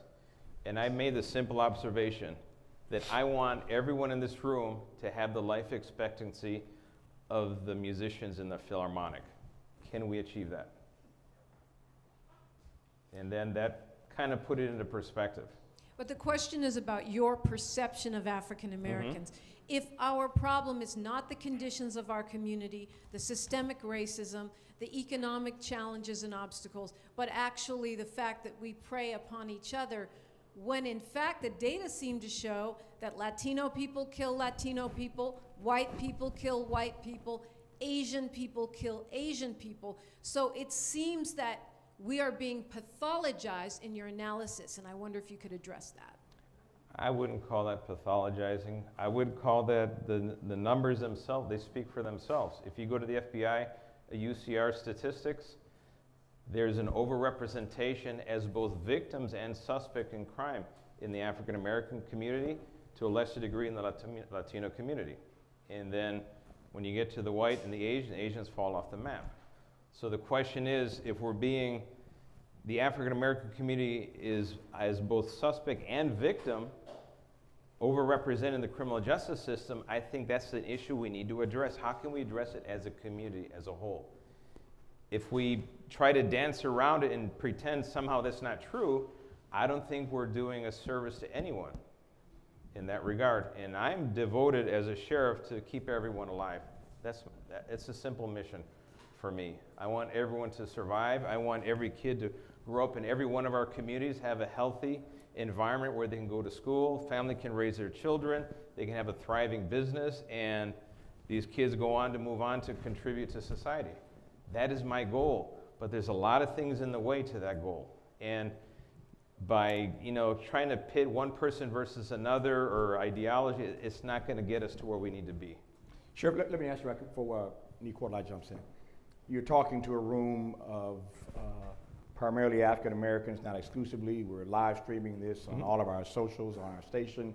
So you're talking to a significant audience, although not exclusive audience, of African Americans. Specifically, what is your best appeal? What is your argument for why in this election black folk in particular should vote for you, black people? Why should they vote for you?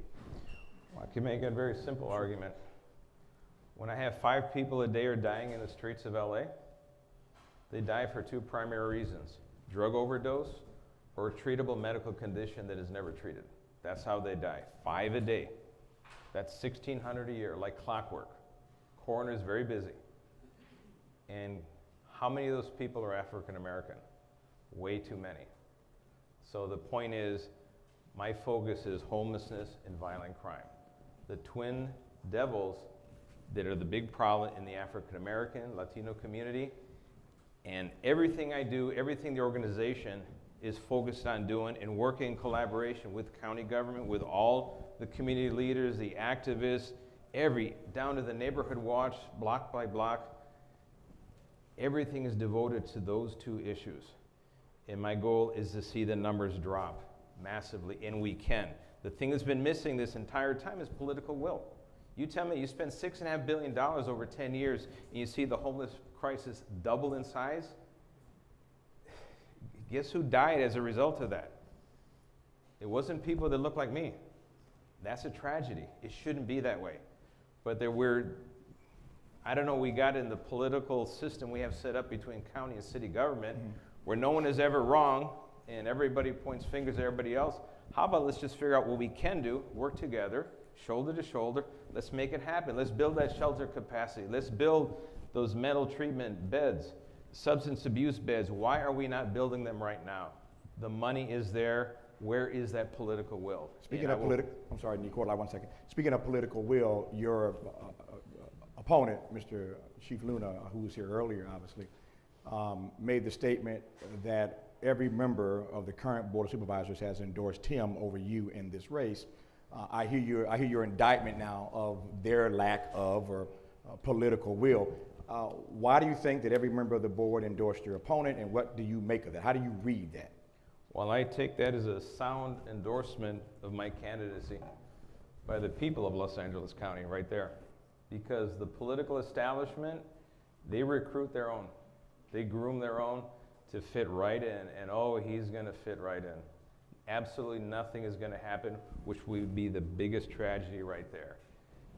I stir the pot, yes. Sometimes is my language something a little too harsh or rough and people get their sensibilities hurt? Perhaps, and that's up to the individual. And I take full ownership of what I say. But the point is, I'm here to get the job done. I'm not here to grab a ring on the political ladder. I'm not here as a career politician. In the 4 years that I've been in this office, I have moved so much huge furniture, and probably one of the mistakes I did is I really didn't sell everybody what I was doing as I was doing it, kind of play by play what I'm doing.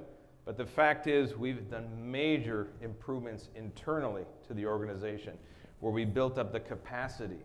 You look at the hate crime task force, you look at all the bad guys we're putting away that are involved in hate crimes against the African American community, the Asian community, the LGBTQ community. Yes, Ed Buck, prime example. Why did he go to prison?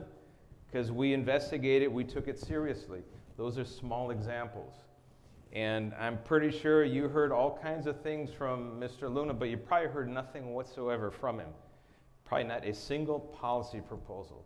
When I was here 4 years ago campaigning against Mr. McDonald, I talked about body-worn cameras.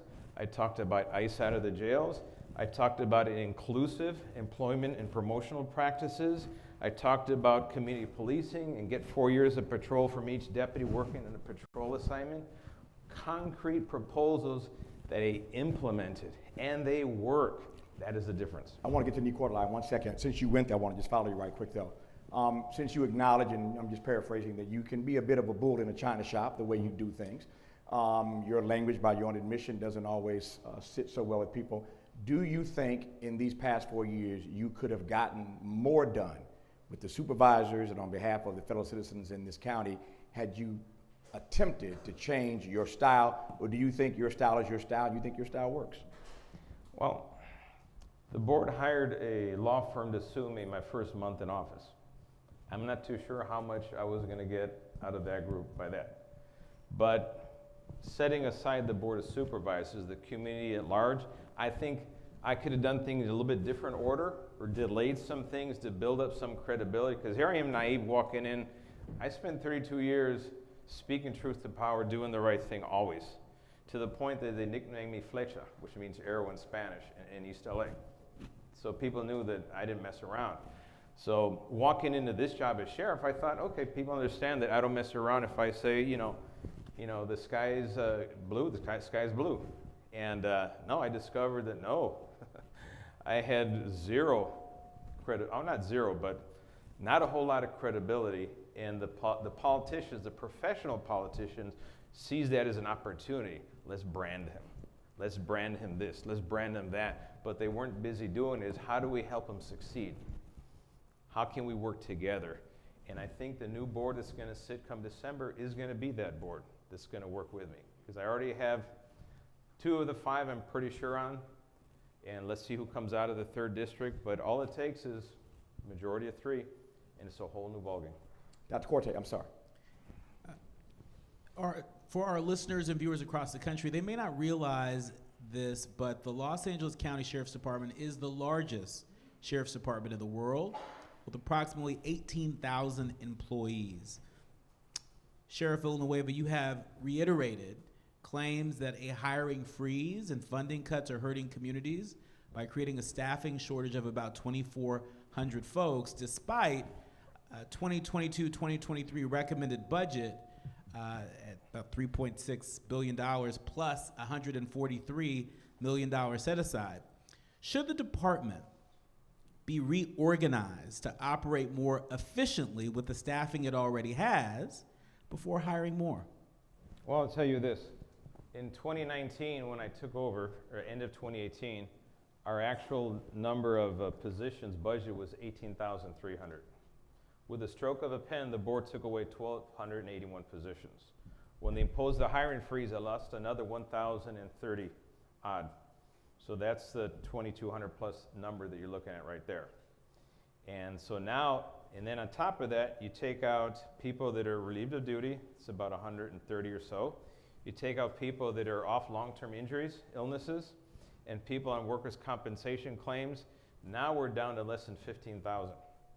And here's what I did do when I took over. I inherited a $101 million budget deficit. I got rid of an assistant sheriff position. I got rid of a division chief position. I created from 14 bureaus, I consolidated them into 7 bureaus. I reorganized the way we spend our overtime when there's critical incidents like pandemoniums, like the fires, wildland fires, civil unrest. We cut off $100 million out of our overtime budget by reorganizing and being more efficient with the money that we have entrusted. And I challenged the board and the CEO, you identify where we can go wrong, where we can do better. Crickets. And at the end of last fiscal year of 2020 to 21, we finished with $22 million surplus. So when someone says, why don't you reorganize it to be more effective? No. When McDonald was sheriff, the sheriff's budget was 12% of the overall county budget. We're down to 9% of the county's budget right now. So we're shrinking. Our costs are going bigger, but our budget is not changing. So that is defunding. In fact, Mr. Conrad Meredith, African American, our civilian budget director, he used to work in budget with the CEO's office. He is an expert. He'd be more than happy to explain this to you line by line. Just as a follow-up, Sheriff, again, you've said on a number of occasions, you've talked about this staffing shortage of 2,400, but there are reports that the Sheriff's Department has hired or promoted more than 1,900 new employees under the county's hiring freeze. So which one is it? Is there a shortage, or have you hired 1,900 folks during the so-called hiring freeze? I have to have eight academy classes a year minimum to stay without shrinking. When they cut it down to 3 academy classes, which was calendar years 20 and calendar year 21, that's what caused our numbers to drop down. So they can say, oh, we authored this, but we should have probably hired twice as many during that same time frame. Because attrition continues on. People keep retiring. The sad thing is I'm losing my senior investigators in homicide and detective division. They have 35 plus years on. Once they hit 55, they're gone. And all of their institutional knowledge and expertise is gone. And I don't have someone to be mentored by them along the way.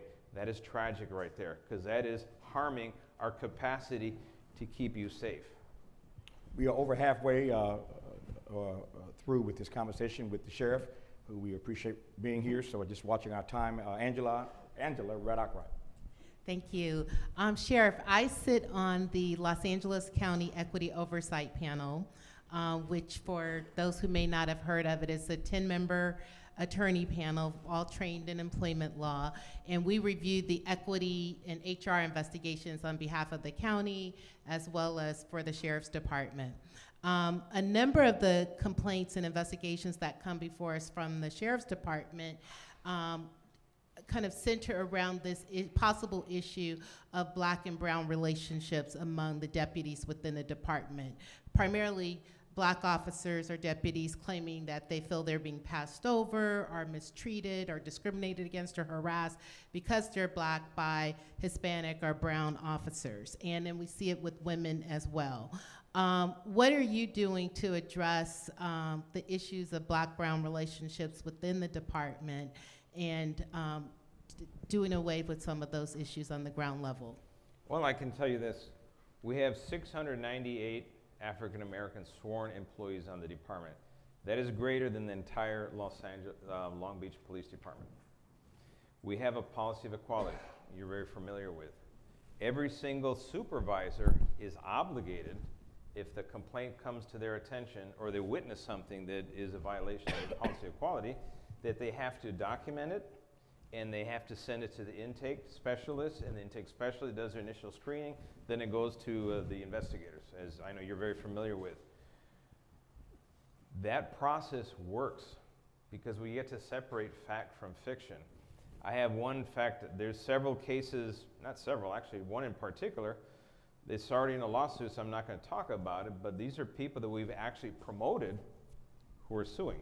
This is kind of weird. People usually don't get promoted, sued. No, we're now in this space where we have a small group of people that are promoting after they're suing after they're being promoted, which is kind of bizarre.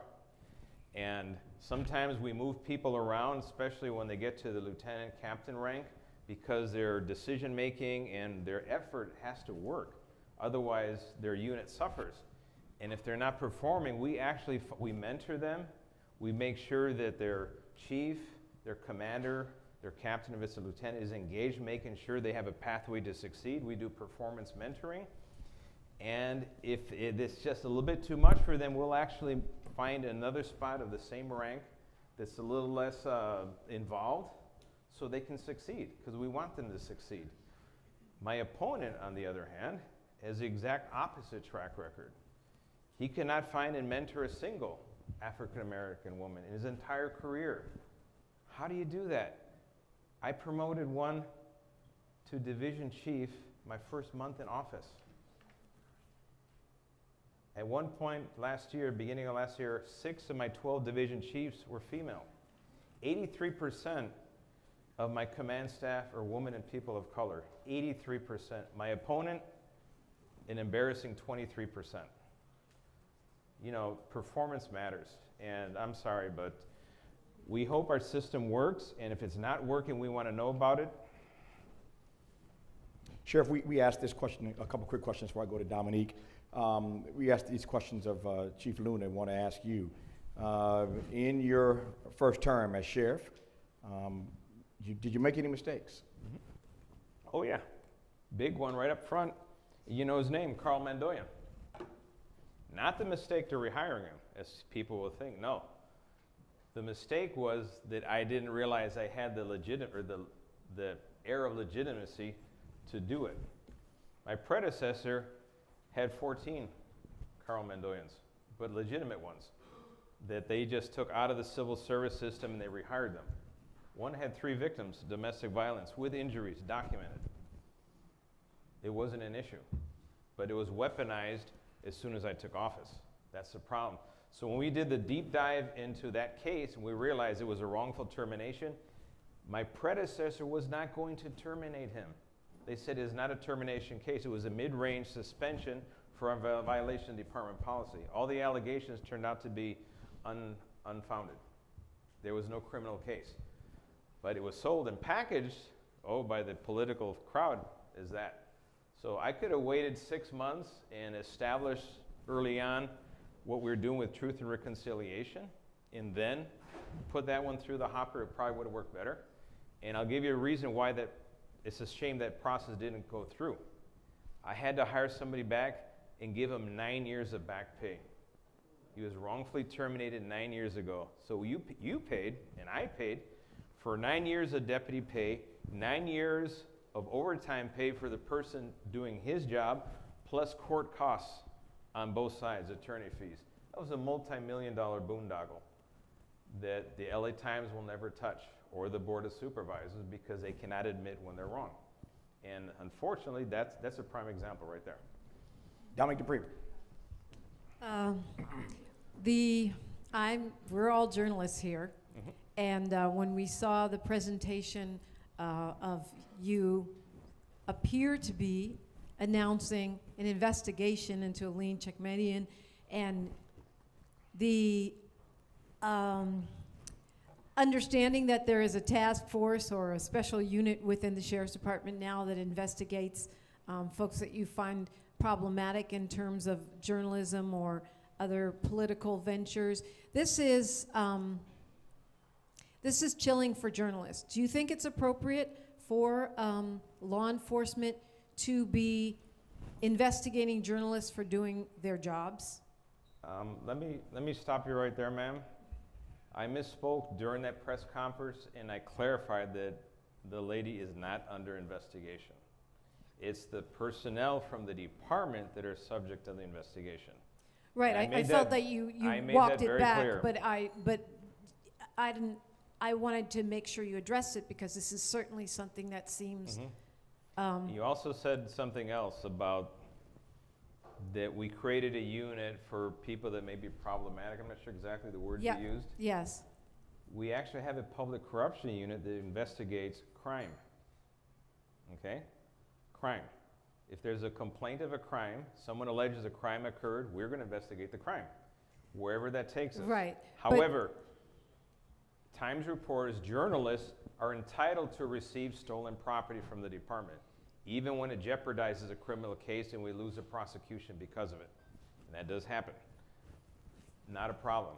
As long as you're not involved in the actual theft of the material, King's X, you can have whatever you want from us. We call them sources.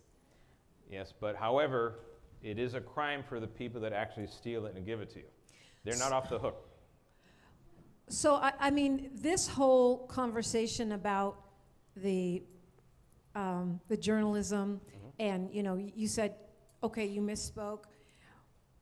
I get the impression, and maybe I'm wrong, that we'd be having a very different conversation if everyone here, if this was a different crowd. So, is your message consistent when you're speaking to a crowd in Orange County as opposed to a crowd in South LA? And I ask that because I feel like some of the answers that I'm hearing tonight do not match what I read in interviews, not just in the LA Times, but in other publications regarding many of the issues, including in particular the relationship with African American community. I don't think I changed anything that I say in any forum. In fact, I made a point of that when I ran for election 4 years ago. I had the exact same stump speech, or whatever you want to call it, in every single community that I spoke with. And I'll tell you this, getting back to your point about the Times, in this case in particular, I'm not going to change what I said depending on what the crowd is, because I don't do that. There's all sorts of politicians that stick their finger in the air or look at the crowd and say, okay, this is this type, let me do this, and then I'll break out this type of speech. I don't do that. I speak straight from the heart and directly on the issue. And if you notice, I do Facebook and Instagram Live every Wednesday. I take questions from everybody. I've done 103 town halls. I take questions from the audience, unscripted. When I do my press conferences, every question from the media is unscripted. You name me one LA County supervisor that does that. Name me one. You probably can't. Because most politicians would rather do a lot of different things than take unscripted questions from the press. It's clear to me and everybody in this room and everybody watching, ain't no love lost between you and the LA County Board of Supervisors. That is abundantly clear, if nothing else is, Sheriff. I always have hope. Yeah, well, keep hope alive, as Jesse Jackson said. That said, I am wondering how it is, given the relationship that already exists, you expect to be successful if re-elected to complete whatever that unfinished agenda is, given this tete-a-tete that clearly exists. Well, I think when it comes to the Board of Supervisors, and this is one of the things I've discovered, the same is true with City Council. If we're all wrong, no one is wrong. So that's why you get the votes that everything is unanimous, no matter what. They all vote unanimously. How come the votes are not, 7-7 or, 8-6 or something like that in the city, 8-7? How come all these votes in the Board of Supervisors are always 5-0? There's not a 2-3 or 3-2. There used to be. Well, Sheriff, that's not always the case on every issue now. They're not always unanimous. Almost unanimously. Yeah. Occasionally, Catherine Barger will go on her own and vote against and your point, even if we take your comment at face value, your point is what? Well, the point is, if elected legislative bodies always vote to make sure that they're never going to be wrong, well, they're always wrong, is the point. And if we work together and just, check the egos at the side, let's sit down, let's figure out how can we fix all these big challenges that we're confronted with, we can probably succeed. And I found this out in 2 places, the Venice Boardwalk and Olvera Street. I had to deal with 2 different city councilmen. One was fully cooperative, and it was a bigger challenge. It worked. The other one was exact opposite. We still got the job done. They got the job done. Wildly different approaches, but both places need to be cleaned up. Just a very quick follow-up, and again, you'll take my point. You opened this door, so I'm just following you in. Why is it though? And I'm being sincere, and I'm being sincere. Why is it in your presentation it's always them though, and never you? Why is it always them? Why are they always wrong? Why are they always playing politics? Why is it always them but never you? Well, I'll tell you what. My predecessor in the Board of Supervisors, they did 3 board motions that were considered negative against the Sheriff's Department. 3. The count for my term in office are up to 54. When you weaponize the Civilian Oversight Commission, when you weaponize the Office of Inspector General, when you get the district attorney, all these different entities, these arms of county government weaponized against the Sheriff's Department, it's easy to say, well, why is me? What am I doing wrong? I say, you know what? Point it out. But it turns out they can never. They say, But why? But why? I'm just probing this. Why would our elected officials? These are people that we, the citizens of Los Angeles County, vote to represent us. Yes. The Sheriff Department is there to protect and serve us. If I take your comments at face value, why would the Board of Supervisors who we elected be against a department whose end and aim is to protect the people that elected them? That's a question a lot of the constituents of all those districts are asking themselves. They didn't want the department defunded. They didn't want the hiring freeze. I went on the buses, not the buses, the trains, and I asked the riders, hey, what do you think about the situation here as we're stepping over the homeless that are sleeping on the trains? We want to see a lot more of you. They had no idea that the MTA board and their Public Safety Advisory Committee voted unanimously to replace all of law enforcement with unarmed ambassadors. That is suicide. But it's driven by ideology. They're not listening to their own constituents. I'm trying to listen to my own constituents. They want to be safe. They want to be safe in their homes, their parks, their schools, their churches, their places of employment. They want to see the homeless get the help that they need. It's not going to happen with a crowd as dedicated to the status quo and have all the money flow exactly the way it's flowing. Watch my time. You got about 12 minutes, Sheriff. Where am I? Knee quarter line. Speaking of ideology, I asked this question to your opponent. I'll ask it to you. According to the Associated Press, the names of hundreds of U.S. law enforcement officers, elected officials, and military members appeared on a leaked membership roll, a far-right extremist group accused of playing a key role in the January 6th insurrection at the Capitol. The Anti-Defamation League, Center on Extremism, poured over this 38,000 named document leaked by the Oath Keepers and identified more than 370 people it believes currently work in law enforcement agencies, including police chiefs and sheriffs. Are you or have you ever been affiliated with the Oath Keepers or any far-right extremist group? And what can LA County voters expect you to do if you learn of personnel affiliated with the January 6th insurrection or any far-right extremist group? Well, I can tell you this, of course, no, no, and no, and never would. If I find out that someone is affiliated with that, we are going to launch an internal investigation. And as a result of that investigation, what we find out, we will take the appropriate action, up to including termination. And it just depends on what the evidence we have and what type of policy that may been violated. We will take immediate action on that. Angela, Red Arkwright. Okay. Thank you. Dominique in the last session asked a great question about deaths taking place in custody of sheriffs. You gonna bring that question up? Okay, so one major issue is the many individuals who are dying at the hands of being in custody with the sheriffs, whether it be in jail or in transport or otherwise. And there's a federal consent decree along with two other federal consent decrees, but one speaks to this issue of what happens in custody in LA County jails. What are you doing about that? Where are you on this issue? Do you see it as an issue within your department? Oh, it's a huge issue in our department. I'll tell you this, you may not be familiar with this, but we actually joined forces with the California State Sheriff's Association, and we filed a motion to intervene on the federal consent decree because the Board of Supervisors deliberately starving our custody operation and harming the inmate population. They're denying us the personnel and the resources to maintain a constitutional level of care. We're facing two big challenges in our custody environment. One is fentanyl, which we've introduced fentanyl. We have the Narcan. Deputies are issuing Narcan. We even have Narcan in the modules where the inmates can administer the Narcan themselves to their own cellmates, and they have saved lives. Deputies are saving lives all over, but the number is fierce. Remember, it's so easy to conceal fentanyl, and the potency of that, this on a weekly basis, we're saving lives, and occasionally we lose a life. That is one set of challenges right there on the fentanyl.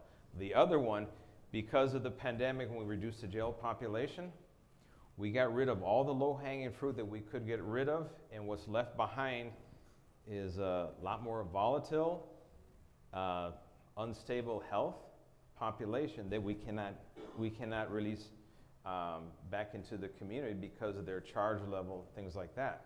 That crowd requires a higher level of care. Correctional Health Service, they did a work slowdown, and their mental health screeners didn't show up to work. And that backed up the entire inmate processing to the point that ACLU intervened and applied for a temporary restraining order. However, the remedies they're seeking are the same ones from the Rutherford decision way back when Pitches was sheriff. And defunding has consequences. And those deaths are a direct result of the defunding efforts by the Board of Supervisors. Let me ask you right quick before I go to Dominique. I assume, again, based on what we've heard tonight already, you are not in favor of the County Board of Supervisors having the authority to fire the sheriff. Of course not. That is wildly unconstitutional. You surprised me with that. I didn't see that coming. Just teasing. Dominique. Well, so many things we haven't had a chance to cover. The time really flies. So I'll skip over oversight, which, you know, the defiance of oversight, and I'll skip over the fact that, in fact, the data shows that the Sheriff's Department has not been defunded, and go straight to the killing of black and brown people. That continues to be a plague on our community by the Sheriff's Department. And reports that I have from interviews I've done directly with families that they are being harassed by the sheriffs in the aftermath of these shootings, and that there's no follow-up. The classification of in-custody deaths as by natural causes, a recent study from UCLA showing that these are used to cover up sheriff beatings within the prison system. So what are you going to do in your second term to increase accountability between the families of those impacted by their loved ones being killed by sheriffs and those that die or are killed in custody and the Sheriff's Department? Ma'am, you made a lot of statements there, and you made a lot of opinions, and I'm trying to narrow down the question. Can you simplify it in one question? Well, no, the statements were based on data, so it wasn't just like an opinion, but the question has to do with accountability of the Sheriff's Department toward those families of people whose loved ones are killed by the sheriffs and people whose loved ones die in custody who may have been beaten by sheriffs but are classified as natural deaths. In other words, people, mostly black and brown people, who are killed by the Sheriff's Department. How can we improve the accountability of the sheriff toward those families that are impacted? Well, we have improved the accountability significantly, and the problem is, are people listening? Are journalists listening? Do you realize that there's one case in particular from custody? I can't remember the name of the mother of the deceased, but it was ruled a suicide in custody, and then the coroner changed it from suicide to undetermined for reasons unknown.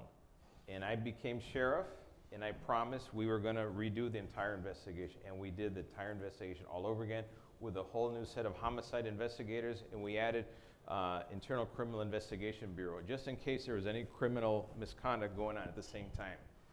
And they created another massive document. They went through everything, and they found a lot of bizarre things. We didn't know that the coroner actually sent the ligature home to the mother. And that's evidence in the thing. It's like, what? Who on earth would do that?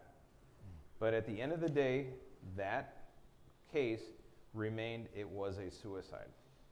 There was a note, there was witnesses, all the physical evidence pointed to it. The mother's going to insist otherwise, and we're never going to take it away from the mother how they view their son or daughter. That's understandable, and my heart goes out to her, but the facts remain the facts.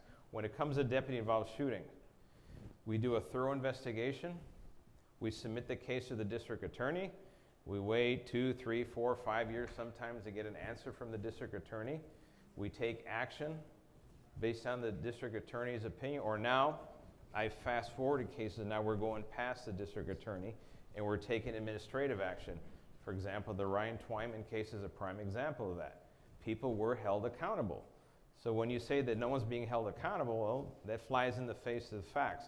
When it comes to the issue of harassment, I mean, she kind of packaged a big thing there.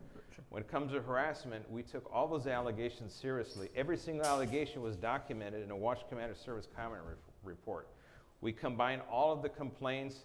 Internal Affairs did a very thorough investigation. We gave it to the Inspector General so he could go through the same information and come up with an opinion. And there was not a single item to sustain any single complaint that they had. Not one thing. Not a video, and everyone has a cell phone camera. Nothing. We were left with, well, what do we do with this? If a radio car drives by someone's house and that person, they live in our community, and that person is a family member of someone who has died in a deputy-involved shooting, that is not harassment. They are going to be in the neighborhood. They showed us a photo of a radio car as proof. It turned out to be the highway patrol. They did another case where they said that they sent in a complaint in writing that they were accosted by deputies at a taco stand in East LA on Atlantic and Hubbard. The deputies had the body-worn camera. We had the entire exchange, and it was the exact opposite. They pulled over when they saw the deputies and accosted the deputies who were trying to leave. So that's information we'll work with. We'll separate fact from fiction. If we have facts, we're going to take action on them. We will. Sheriff, our time is up. You've honored us by being here tonight. Let me ask a quick follow-up, and then the quarter gets the last question. We'll get you out of here because, again, you've honored what you said you would do, which we are grateful for. I asked this question of Chief Luna. I want to give you a chance to respond to as well. There was a story in the LA Times not long ago you may have seen that suggested, the data suggests that Bass voters are tracking with Luna and Caruso voters are tracking with you. Did you see that data? And if you did, what do you make of it? Interesting, piece of information. I think people are starting to learn who, obviously people are more familiar with Karen Bass. They're starting to become familiar with Caruso. I don't think they have a clue who retired Chief Luna is. They will. And when you can cut it as an officer, as a supervisor, as a chief, that doesn't give you the material to become sheriff. Are you bothered by the fact that Caruso voters are tracking with you, or you're cool with that? You like that? If they're LA County residents, I have to represent them. Remember, I represent the entire county. Mm-hmm. And that means 3 million Republicans, 6 million Democrats, and X amount of independents. I represent and have to safeguard every single one of them. No, I get that, but are you concerned at all, or do you think are you fine with it that Caruso voters specifically are tracking with you? Caruso voters, according to the data, are Sheriff Villanueva voters. Well, if they're seeking change, I'm okay with that. Okay. That's fine. All right. Last question, Nicola Cortez. Speaking of cell phones earlier, the Associated Press reported that local law enforcement agencies from Southern California to rural North Carolina have been using an obscure cell phone tracking tool, at times without search warrants, that gives them power to follow people's movement months back in time. To your knowledge, is LA County Sheriff's Department utilizing any cell phone location technologies? And if so, what new or different oversight measures do you propose in order to give Black and brown communities confidence that they're not being unfairly targeted by the use of their cell phone data to establish pattern of life analysis? Well, that sounds very creepy for starters. And we are not going to be doing that. If we're going to use any type of information from cell phone, we're going to seek a warrant, we're going to have a judicial review, and let the judge give us the okay. And that's typically, for example, on a wiretap, but we have a criminal case. But having us do that is very bizarre. But almost, as bizarre as what I know my opponent in Tiger Texting, an app on the phone that makes all your text messages disappear, so they're non-discoverable. I have a lot of concerns about that, because again, that's using technology for the wrong purposes, because there's no accountability there. If you'll stay seated just 30 seconds, I promise we'll do this very quickly. First of all, please thank Sheriff Alex Villanueva for being here tonight, for answering our questions. Sheriff, thank you. Thank you very much. We appreciate you. All the best to you the rest of the campaign. All right, well, thank you. Thank you for coming. Let me ask you to thank Dominique and Nicola and Angela for their questions tonight.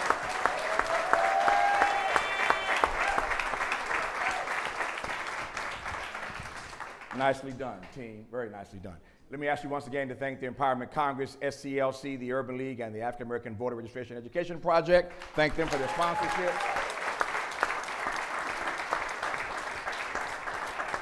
On a personal note, there were two persons who I work with tirelessly to make this happen, and without going into the details of that, let me ask you to thank Jeff Millman and Dallas Fowler. Please thank them.